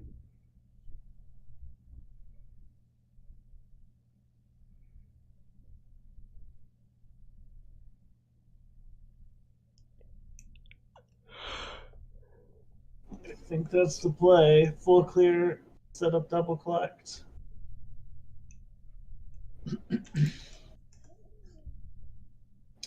I think he's a little bit. What? Oh no, he's gonna protect his Leia. Okay. I like that. I like that as well. I mean, you have flight in your hand, right? And you could play it next turn. So you're missing like one collection. You're missing like one Faeria or two, but it's not a big deal. Yeah. So now. Oh my god, he has another one. I think you play the commander, right? Oh, really? No, maybe not. Yeah, flight seems better. Double, yeah. I guess putting a statue there means. I'm not sure why he chose not to collect one of his statue there. I guess it just locks up anything. Maybe, yeah, I guess like Flash Salmon later in the game, but that's kind of a weird way to play. Or I don't know. Maybe the lionfish, because the lionfish doesn't death touch the structure, right? No. Yeah, that's what I thought. Like creatures. Yeah.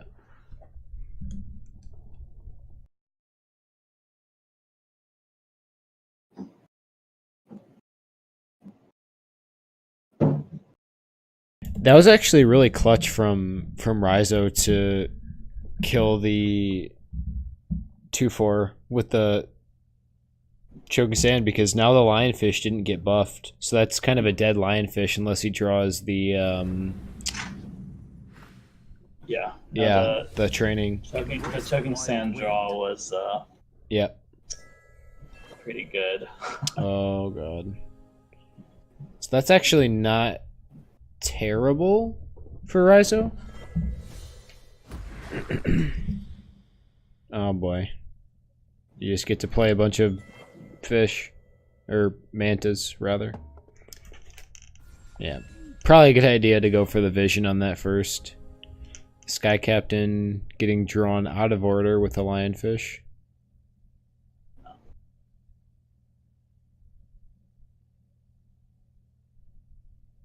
At this point, I think RaiZo has to make a mistake to let xged back in the game.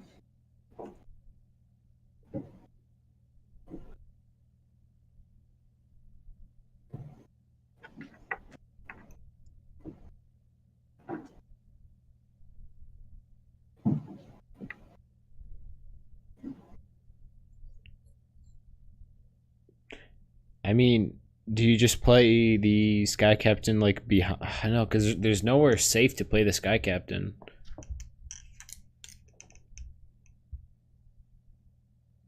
Yeah. Like RaiZo will gladly take that trade.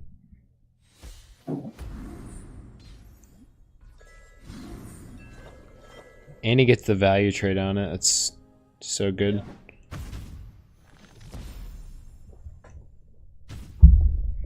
Wow. Just make a bunch of flying fish. Yep. I think he... Yeah, okay.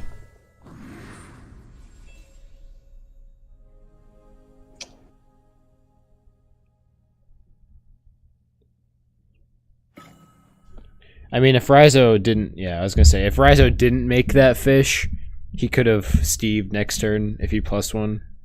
But... Yeah. That's okay. I feel like I don't know how hard he was thinking about his turns. Right. So next turn doesn't have any red. It got banned out. So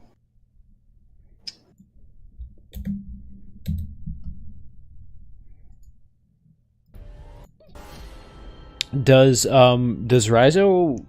He plays Frogify in his blue yellow, right? I don't know.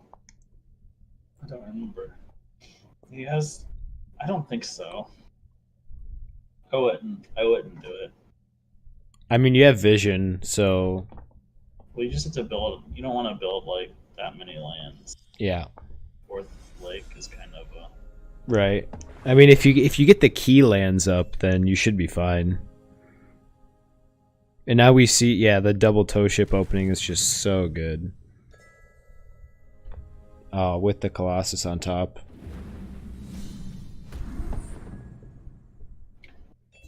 Is this sacrifice? Yeah. Oh. I don't remember if RaiZo has commands to deal with that. He has vision, but it's not the same. Because you want to save your visions for the Soul Eaters if possible. You might just play a naked. No, I think he's gonna wait. Oh, you know what? If he command vision is actually not as good as command if the assassin gets the 1/1 buff, right? Because then it still has death touch. Oh, that's a good point. Yeah, with Aridin. Yep.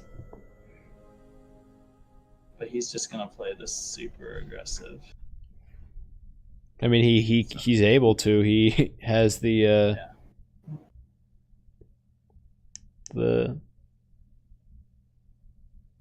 I don't even know the toe ship. Sorry, I'm like struggling to. I wonder if Aridin.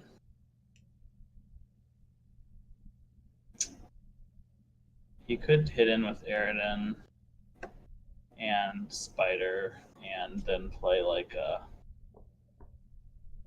Gloomspite and a Coin Canty. Yeah. I think that's what I would do.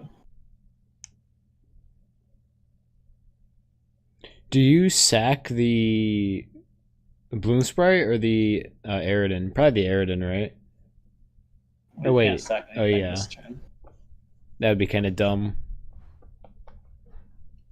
You want the Aridin buff on the assassin though, right? Yeah, you don't want to play the assassin until you have the Aridin. Yeah. And it's a humbling.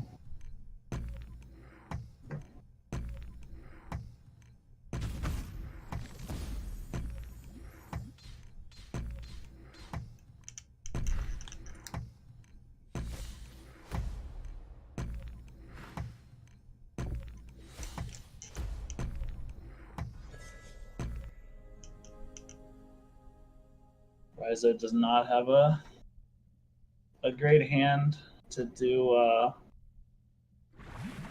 to keep the pressure on. It's probably, yeah, it's just gonna Aurora and go face. Yep. Okay. Seems okay. Oh my goodness, what? I don't hate that. It's not, I don't think it's, wait, has green yellow? I would stalker the Aurora, hit into the 6/6 and assassin the. Okay.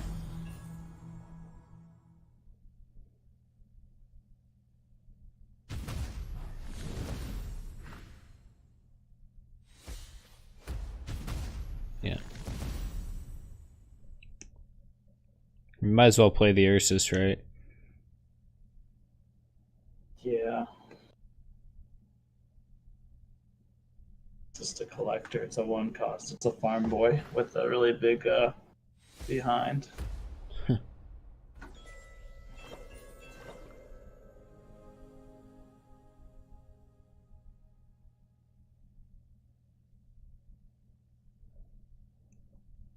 I guess he wanted to sack the Bloom Sprite to like try to get a good green card. So I don't think he's happy with how that went. Yeah.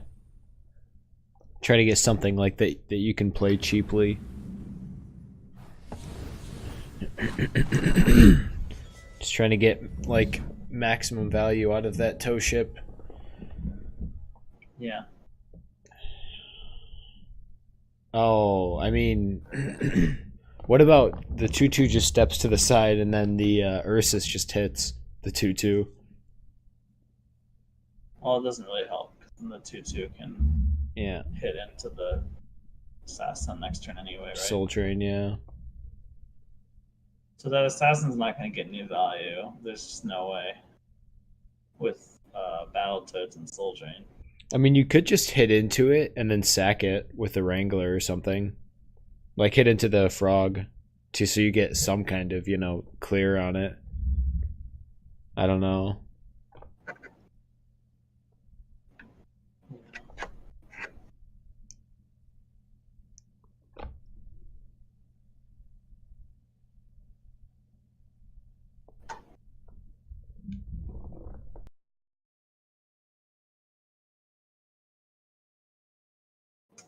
It's going to be pretty. I think RaiZo's got it with the Colossus are going to start coming down next turn. Yep. Yeah, that's what I was thinking. Just get as much value as possible. But do you? Yeah, I guess so. You can't. Maybe you can't now because of the 2/2. Yeah. Or the other second assassin. He might. That feels bad. Playing a commander on the back to start collecting. I think he's. You like the commander in the back?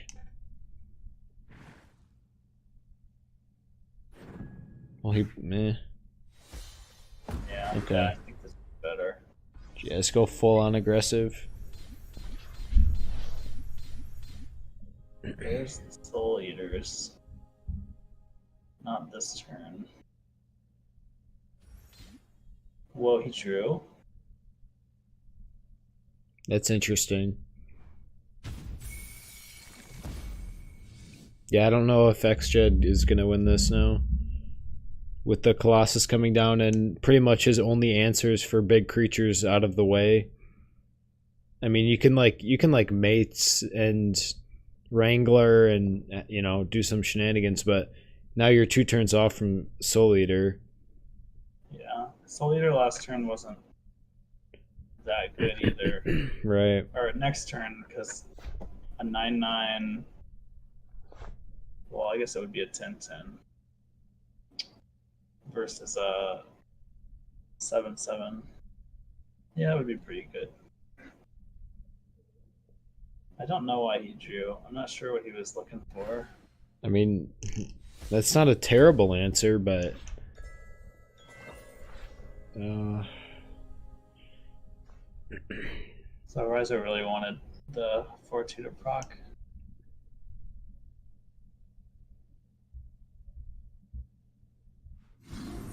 oh my goodness, there it is.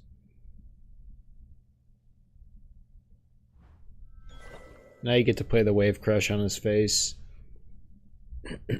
Just go. Yeah. Yeah. And you use the 5/3 to kind of Block. Sure there's gonna be. In a way. Oh yeah, as a placeholder kind of. Yeah. But I mean, the Wrangler's gonna probably come down there.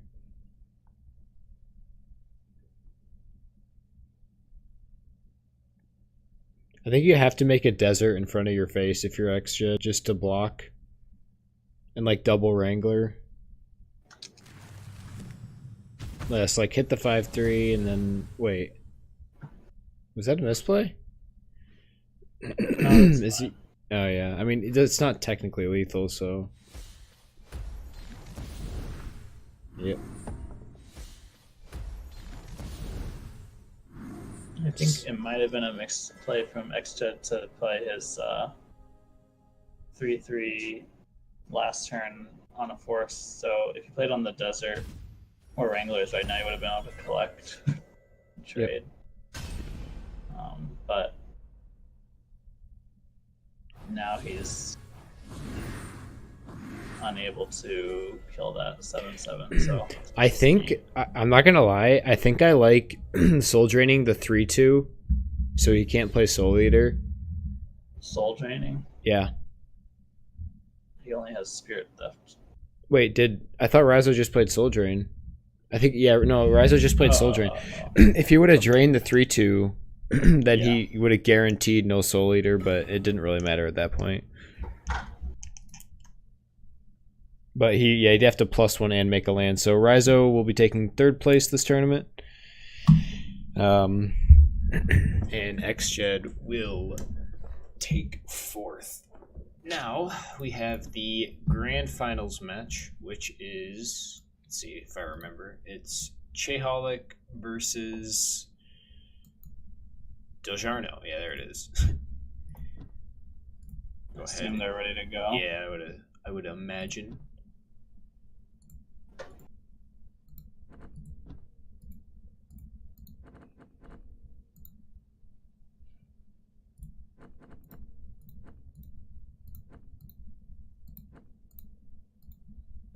All right. We are ready to get this one going.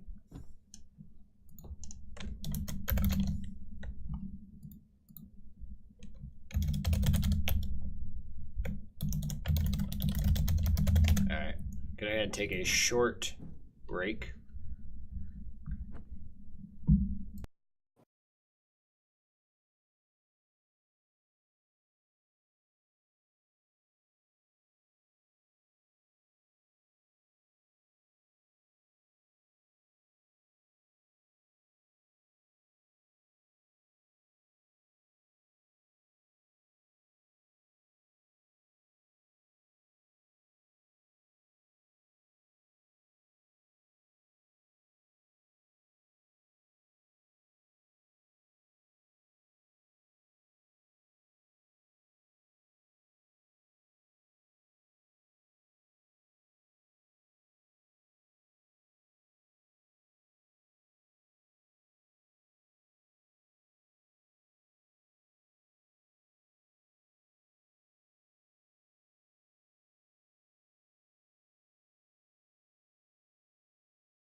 All right.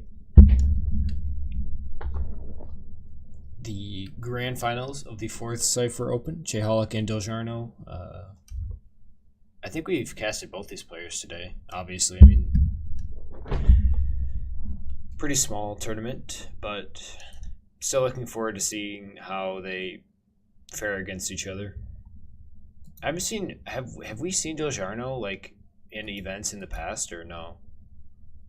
I remember seeing him in like tournament lineups all the time. He's been playing for quite a while. Haven't seen him win any of the opens or tournaments lately. I know ChaeHolic has been like top of the ladder lately as well.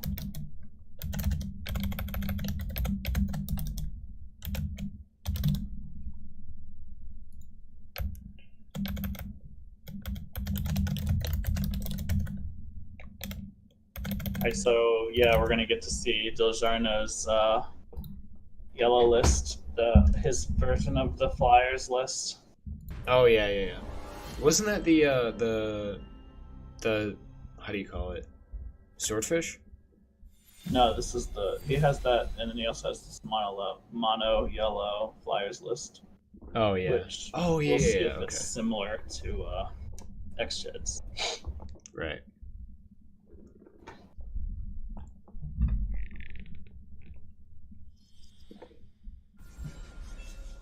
I feel like xged and Dilgarno both brought this list to beat Reaver. I'm kind of secretly happy that other players are losing to it.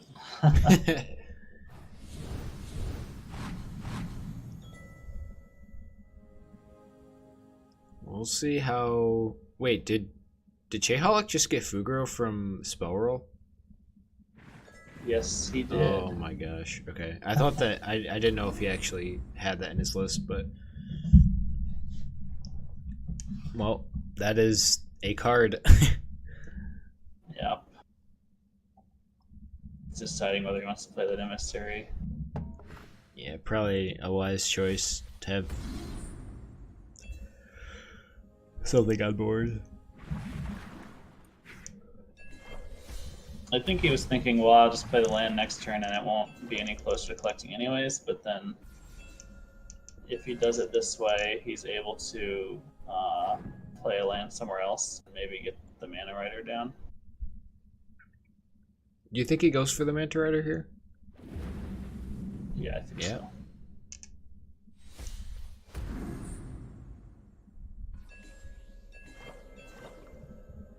Pretty good pickup on the commander. It's a creature at least. Yeah. Frogify, of course, is the perfect answer. He might command here. I think it's worth it because you prevent 2 collections. Right, and I mean you're still double collecting, so technically. Right. So ChaeHolic, I think, is like firmly in the lead at this point. Double Flashland Champion is gonna do a lot. That was like a Zaldin turn 4. If I've ever seen one. Yeah. Beautiful. Ooh, and we get to see the aggressive, probably pretty aggressive lands from ChaeHolic. The only thing that can make this turn better would be like a library. You think he plays I think he might even do Fuguru Crystal Dragon this turn. I Really? think that would be really strong. Like, you put so much pressure on the board. Isn't that playing into Nightmare though? A little bit? I mean, Or do you want him to Nightmare? The sky is Oh. only yeah, the I beginning. don't like Nightmare. That's Oh scary. no, yeah, no. To be honest, I kind of like drawing for library there. Like, while you're this far ahead, just try to get as far ahead as you can in case you have to fall back on something. But yeah, I don't think Crystal Dragon. Like, I don't know. It's Crystal very Dragon threatens as only collector, but right. I mean, so does Fugro here, though, right? well, not if it steps into the well. Although Right. Or if it either buffs. line I think is fine. And Right. right now you're so like. Well, I mean, I think Crystal Dragon is still okay though, right? Because it's got charge, flying, and it can value trade into the 5/5. Yeah. Which you know is going to come down, but yeah. Okay. Oh god. There's the other Fugro. So he still has another opportunity to play Crystal Dragon this turn if he wants to. Maybe That he library sees is, it. He could fail Fuguru. You know, I kind of like that. I mean, there's nothing great to trade in with Fugro. But do you go for the Crystal Dragon or do you go for the draw? Like, what are you going to draw into that's going to help you clear this board other than Crystal Dragon? It's definitely a good possibility, but it's just so uncommon to see that played. I'm curious if he'll see it. The sky No. is only the beginning. Typical Reaver. I mean, it was a possibility, but I don't know. Oh my! Wait. Yeah. No, you don't play egg. You don't play egg here. No. I don't He's think not- ChaeHolic he's is not the gonna type to clear that. BM. I'm surprised he doesn't clear that. Do you think we see a double flash win onto the library clear? Or is that dumb? Oh yeah, I think you flash one onto the library. Ideally, Dilgarno would have another creature that he could also draw, but it doesn't.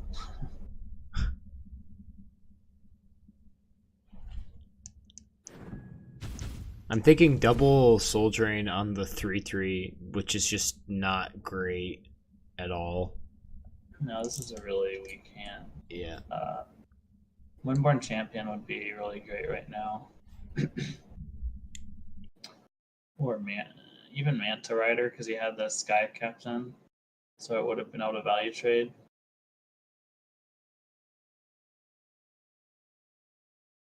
But double Flash Run, double Soul Drain is looking really bad. Yeah. I think he's trying to decide if he should just go face. That's like the only way he's gonna win. Right. I mean, I don't know. It's so tricky because one of the Fuguros is probably gonna. Yeah, he wants to go face. Yeah. Ninja Toaded. Oh no. And he didn't get a chance to play a land either. So Yeah. I think when that 5-1 dies, so will ChaeHolic or Dilgarno's hope at winning this match.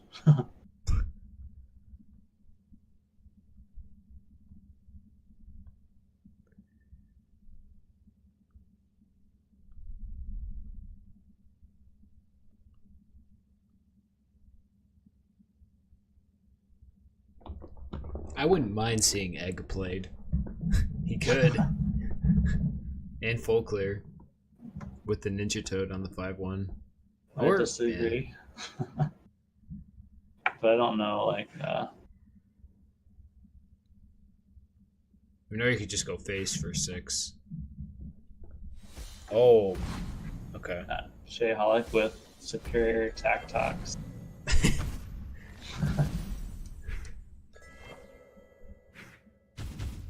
Taking the optimal value trade, even, yeah.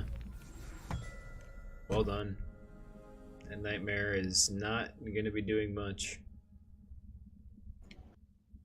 Yeah. And ChaeHolic takes the first game. So you look at a match like that and imagine how it goes differently if the Soul Drains were in hand early to deal with the early collectors. Right. And it really changes the matchup.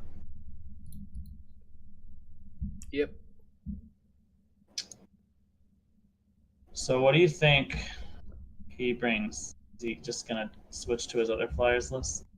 Yeah, definitely. I mean, I think if this Flyers list can beat Reaver, and it can beat red, it's definitely a contender for one of the best decks right now. Because those are like the only two things that I've been seeing. I mean, obviously other people, there's other decks in the game, but I mean, if this list can if the list that Dilgarno brings can consistently beat Reaver and red, I mean, it's definitely going to be a good list. Yeah. We'll see how it does. Yeah. I don't even know how to call it because there's so many shenanigans that happen on both sides with the Sky Captains and Auroras and Frogifies. It's just too hard to call. You kind of have to watch it play out. It's one of those where it could go either way depending on who draws what and who plays better. Jake Ryder into Commander is really... I was trying to think about why would Jake Ryder not be great right now, and I think Commander has a lot to do with it. Especially if you don't run Soul Drains to protect it. I think making the lake above ChaeHolic, making a lake right above his first lake would totally shut down the Jake Ryder. Because then it stops. Yeah, no, this works too. Yeah, the Jake Ryder can just go. He can't go anywhere. He can go, yeah, right. He can go like down one, but that's not great. But see, this is like efficient. Again, like why this green yellow list is so good, right? Like in every other situation, this is perfect. But all he does is put a buff on the 3/4. Yeah. I guess that plays into Frogify.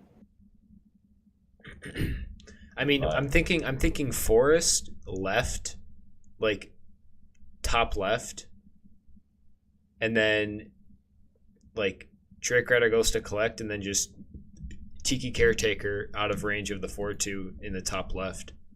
Well, you see what I mean? Yeah. So you want to buff it, but yeah. Oh. Okay. Interesting. That's odd to me. He's kind of just feeding it. Or forcing ChaeHolic to choose. Make a decision. Yeah. It's a...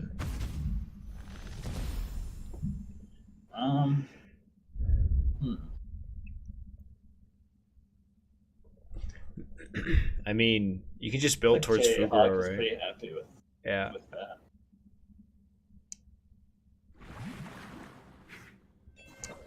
Maybe buffing and then getting Frogified.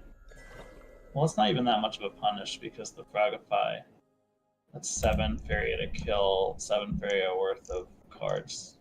And so, yeah. I don't know. I think the buff might have been better, but I guess he's thinking more strategically with how do I get my Mistral Guide going. Yeah, definitely Sky Captain. Does he put it there or does he put it up one?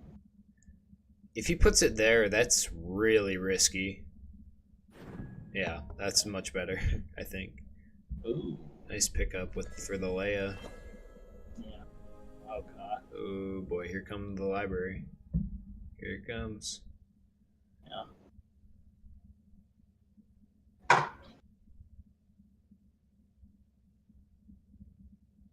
Blue just wants to build a peaceful little city. Of forbidden libraries and Steve's. Sounds like a good city to me.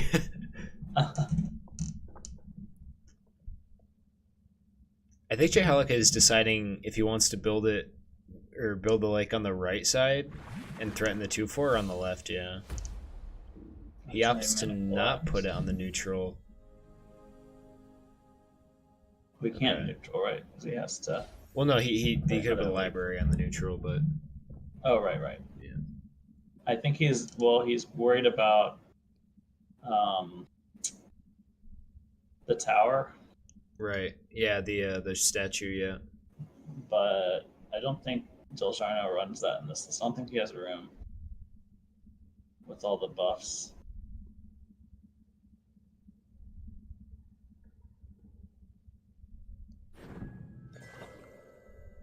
You think he... Okay, value. So he's opting just to outvalue. Yep. I mean, I think we've seen some crazy luck today with Sky Captain draws. Oh, right. I mean, like triple Sky Captains, double Sky Captains, and like top 10. I don't know if we have salmons in this list, though. Yeah. The sky is only the beginning. Oh my goodness. City builder, SimCity. SimCity.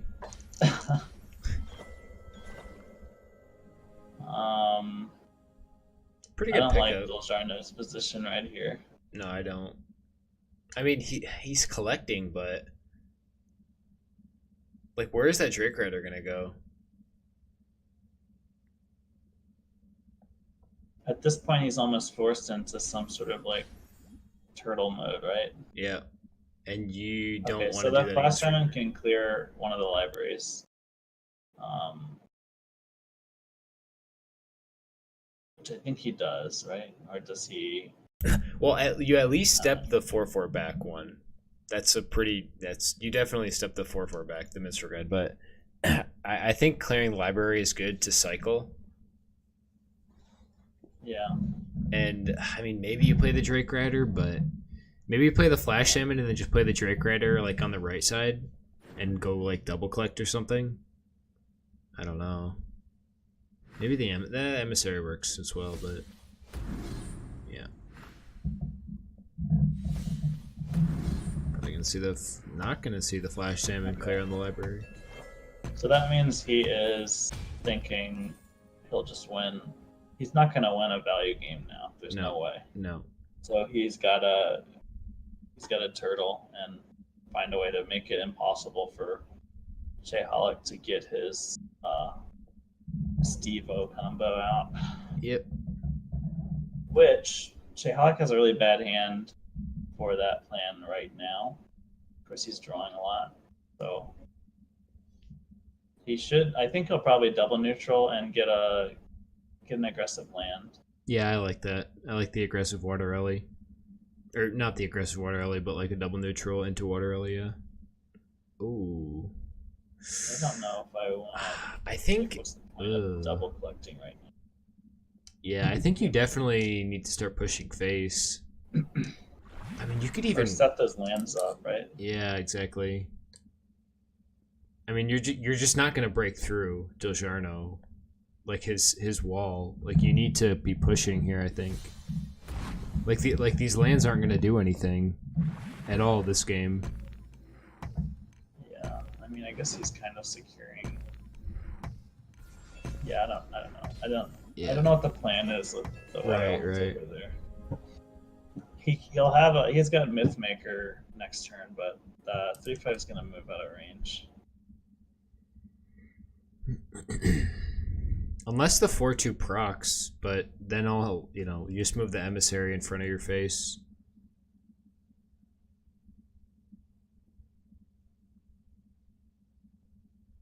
I still think ChaeHolic is in a lead right now. He's in a lead, but yeah, those libraries are gonna start to hurt a little bit in a few turns.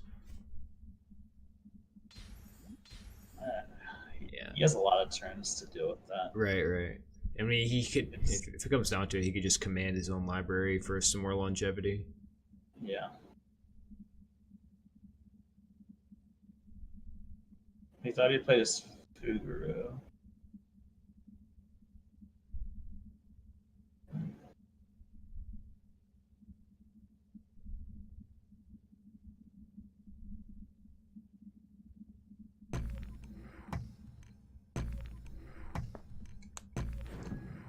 I think we'll be seeing a lot of flyer lists on the ladder. I don't hate turtling if you're Dilgarno. I mean, you recognize that ChaeHolic. I think you're right. Yeah, killing one library, I don't think was going to be enough to. He would still be getting outvalued. Right. So, yeah. Probably go for the. I mean, maybe ChaeHolic was playing around Drake Rider with the defensive lands, but at this point, you can just, you can trade so much into it and you'll be okay. Yeah, I mean, yeah. He's probably gonna. He can just like Mythmaker, the 3/3, Frogify, the 5/6 for another value trade. Yep. And then he still has like 10 Faeria left. He has to be careful with his commands though, because he might have to consider like getting rid of his own libraries. Like I said, I don't think that the only reason you're worried about library killing you is if your opponent can sneak damage in. That's true. How can Dilgarno Flash do Salmon? that? It's true. With the Mistral Guide, that could be a big deal in a few turns. That would be amazing. Yeah. I don't think he'd have to get down to 6. 7, right? What? Which Wait, 6. 4 plus 3. Oh yeah, 7. Sorry. Okay. But he's not going to probably ever get that low. I mean, Dilgarno has the stall. He can value trade on the left the 4/2, right? Value trade the 5, or no, not value trade the 5/1. Just kill the 5/1, but I think you have to be killing the Reaver. I mean, you got the choking for the Leia or the Fugro if you want it, and then you can just taunt the Reaver. I mean, Frogify is the thing, but I think he's just gonna probably taunt the Reaver, but Frogify will come down.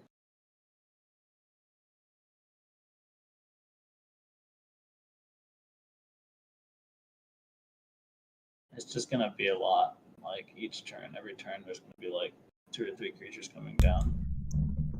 Yeah. The Banquet could also be interesting in the future as like a surprise, but right. Right now, I don't think it helps with any sort of lethal. no. He's got to do something, yeah. He's putting all of his eggs in one basket with this swordfish, I think. Yeah. Is he even going to play the swordfish? He's just trying to figure out what to put his forest. He better do something. Whew. Okay. Oh boy. There he is. And Our Lord and Savior. that is looking like... I don't think he plays it this turn, though. Really? Because I think he wants to Frogify. Yeah, okay. Yeah, I don't see ChaeHolic losing this. I think he's looking for lethal, but it's not there. Yeah. Wait, yeah, it is. Yeah, it is. Oh, wait, no, it's not. Yeah, with Banquet Yeah, on the yeah, I saw. Banquet. But the 2/2's still there, unfortunately. He could trick one of the Sky Captains on the right. I think he'll probably trick the one on the right. Yeah. That's like the most. It doesn't matter this game because he was already losing, but when someone I think Teddy spell rolled into a trick versus a Sky Captain once versus me, and it was like just tilted me off the planet. Yep. There it is. ChaeHolic, yeah, and he collected with the Leia. So, if only we had 2 Flash Salmons. And a way to actually hit face with.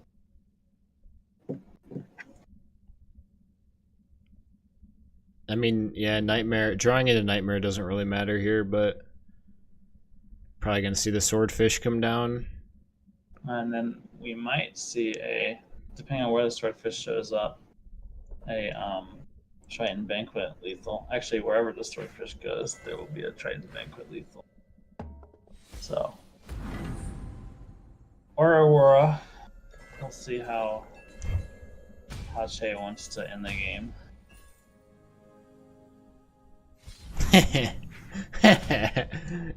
There we go.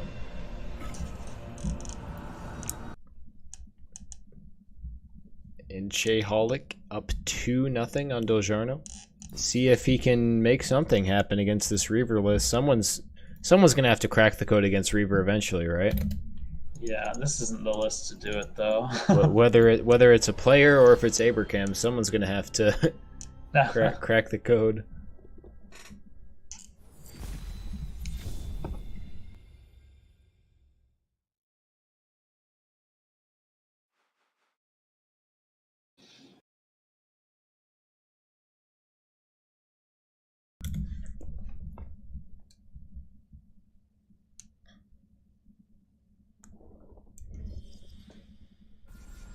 I'm gonna see if Mono Green can do something about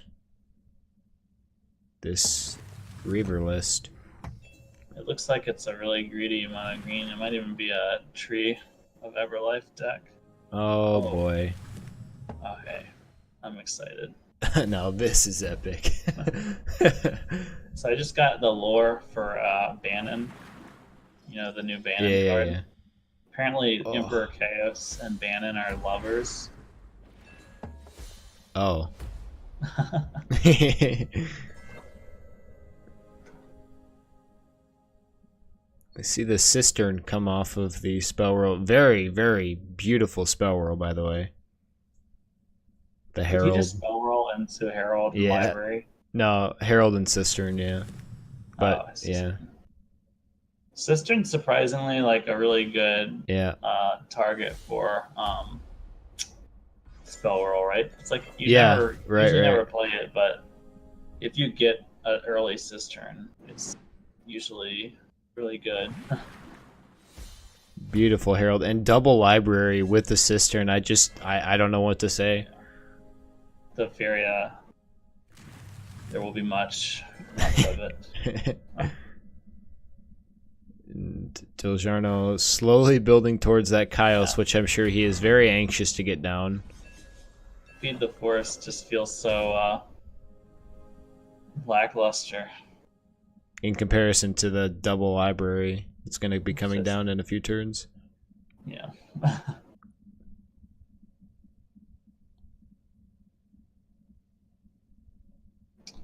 So lakes don't need to be fed, they just gather Faeria from the ether.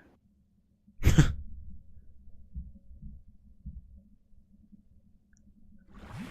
let's see the step up on the left. Probably going to see the feed come out this turn. Yeah.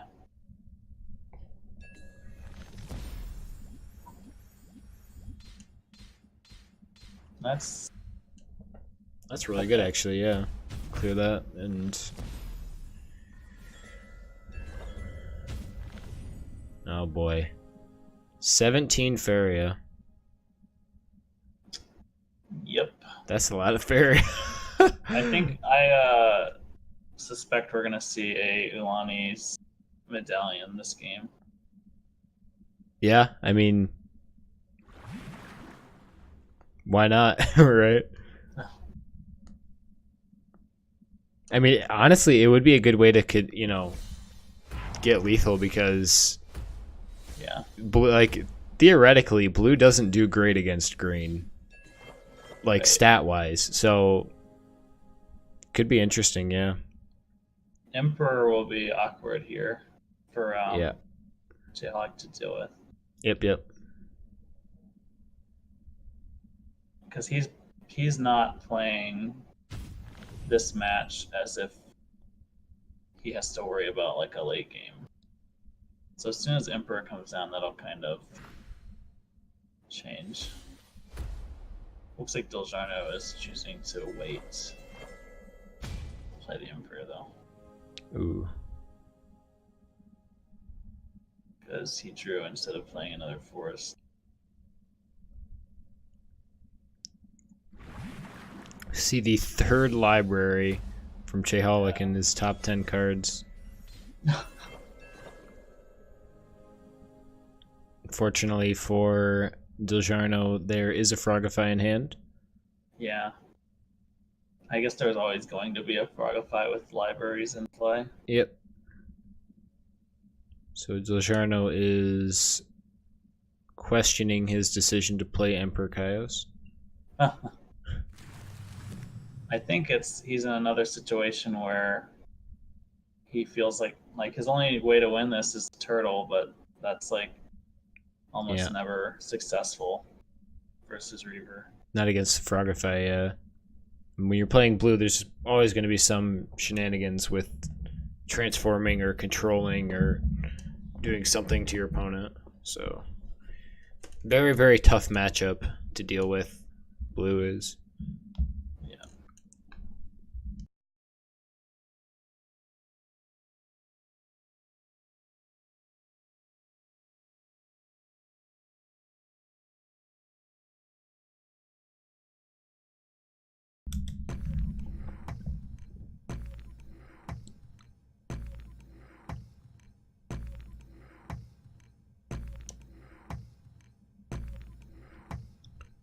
I mean, maybe just get value out of your Beastmaster this turn.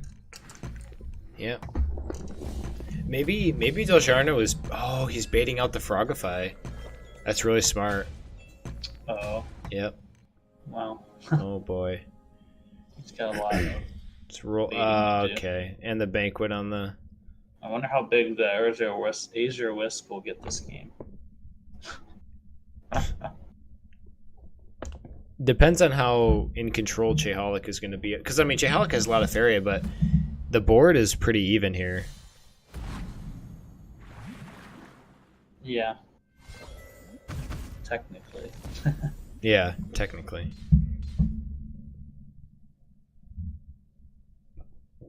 And ChaeHolic is not rushing these Frogifys. No, I don't.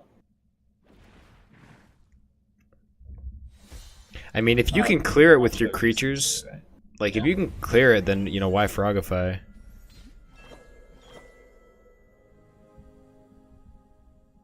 He's just gonna make a giant Juju Bean.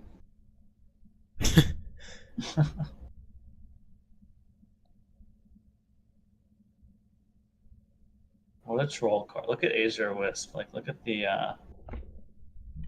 what's just this blob. Yeah, used to always was bad, and then they made Sapphire Yak, which is just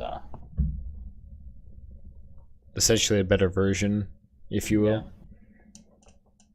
More consistent, better, higher payoff. Mm-hmm. But yeah, I mean, you know, ChaeHolic is so far ahead. You know, why Frogify when you could just trade in with stuff that you have on the board? If you don't need the Frogify, then, you know, you don't have to use it.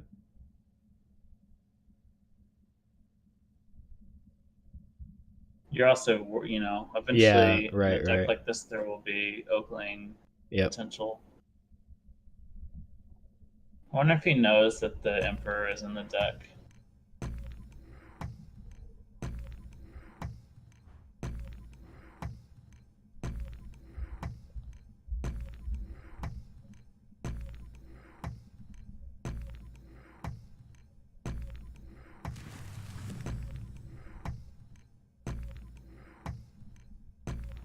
Probably gonna see the boar come out. Oh, there it is.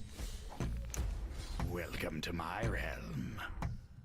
A little surprised it shows up there.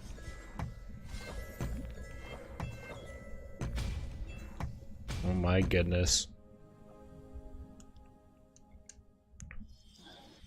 Got too much fury. He needs some ways to cheat. Play it. Definitely, probably gonna see a double Frogify come out, clear the 7/8 and the 6/8, and just play everything that he wants.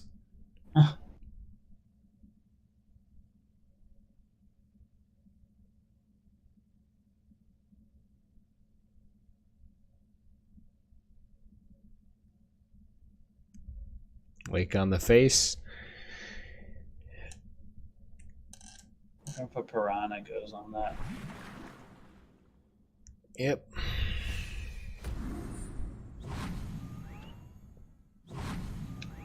There it is. So he just gets to value trade everything on top of it all.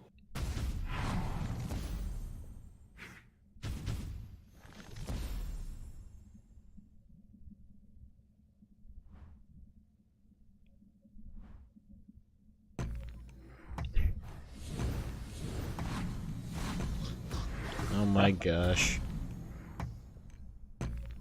Just I command feel the 3-1. Just command it. Just get rid of it.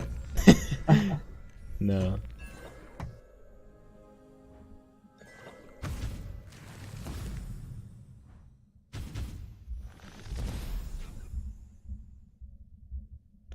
It's not terrible from Dilgarno. He's got the trades and the stats. Got the Beastmaster, getting extra value out of it, so definitely not over, but really, really big turn from ChaeHolic using, what was that, almost it was like 22 Faeria that turn? Yeah. Yeah, getting maximum value out of that Beastmaster. Really well done from Dilgarno. Mm-hmm.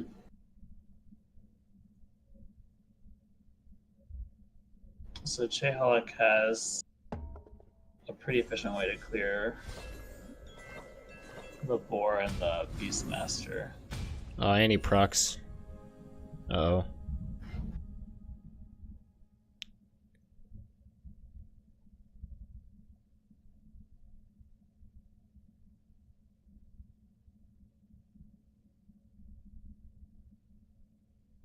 You can see, like, from this turn, if ChaeHolic doesn't do a good job of trading, how, like, he could eventually fall behind. Yep. So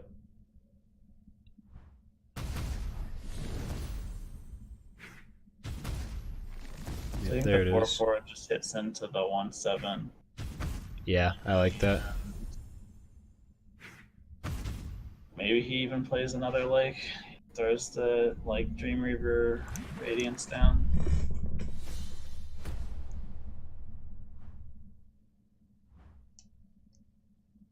I don't like the order if he's gonna play the Radiance, though.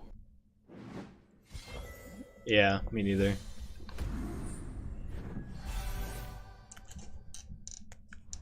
I think you have to command yourself, right? In a few turns. Yeah, there's no way green can... No, not against this.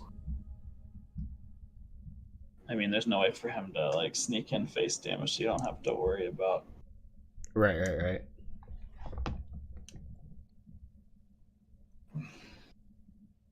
So I guess we're not going to see Azure Wisp lethal after all. We'll see lethal, but it won't be the Wisp lethal, no.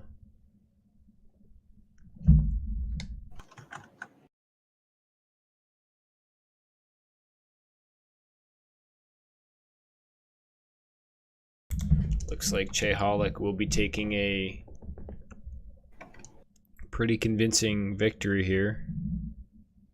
The grand finals.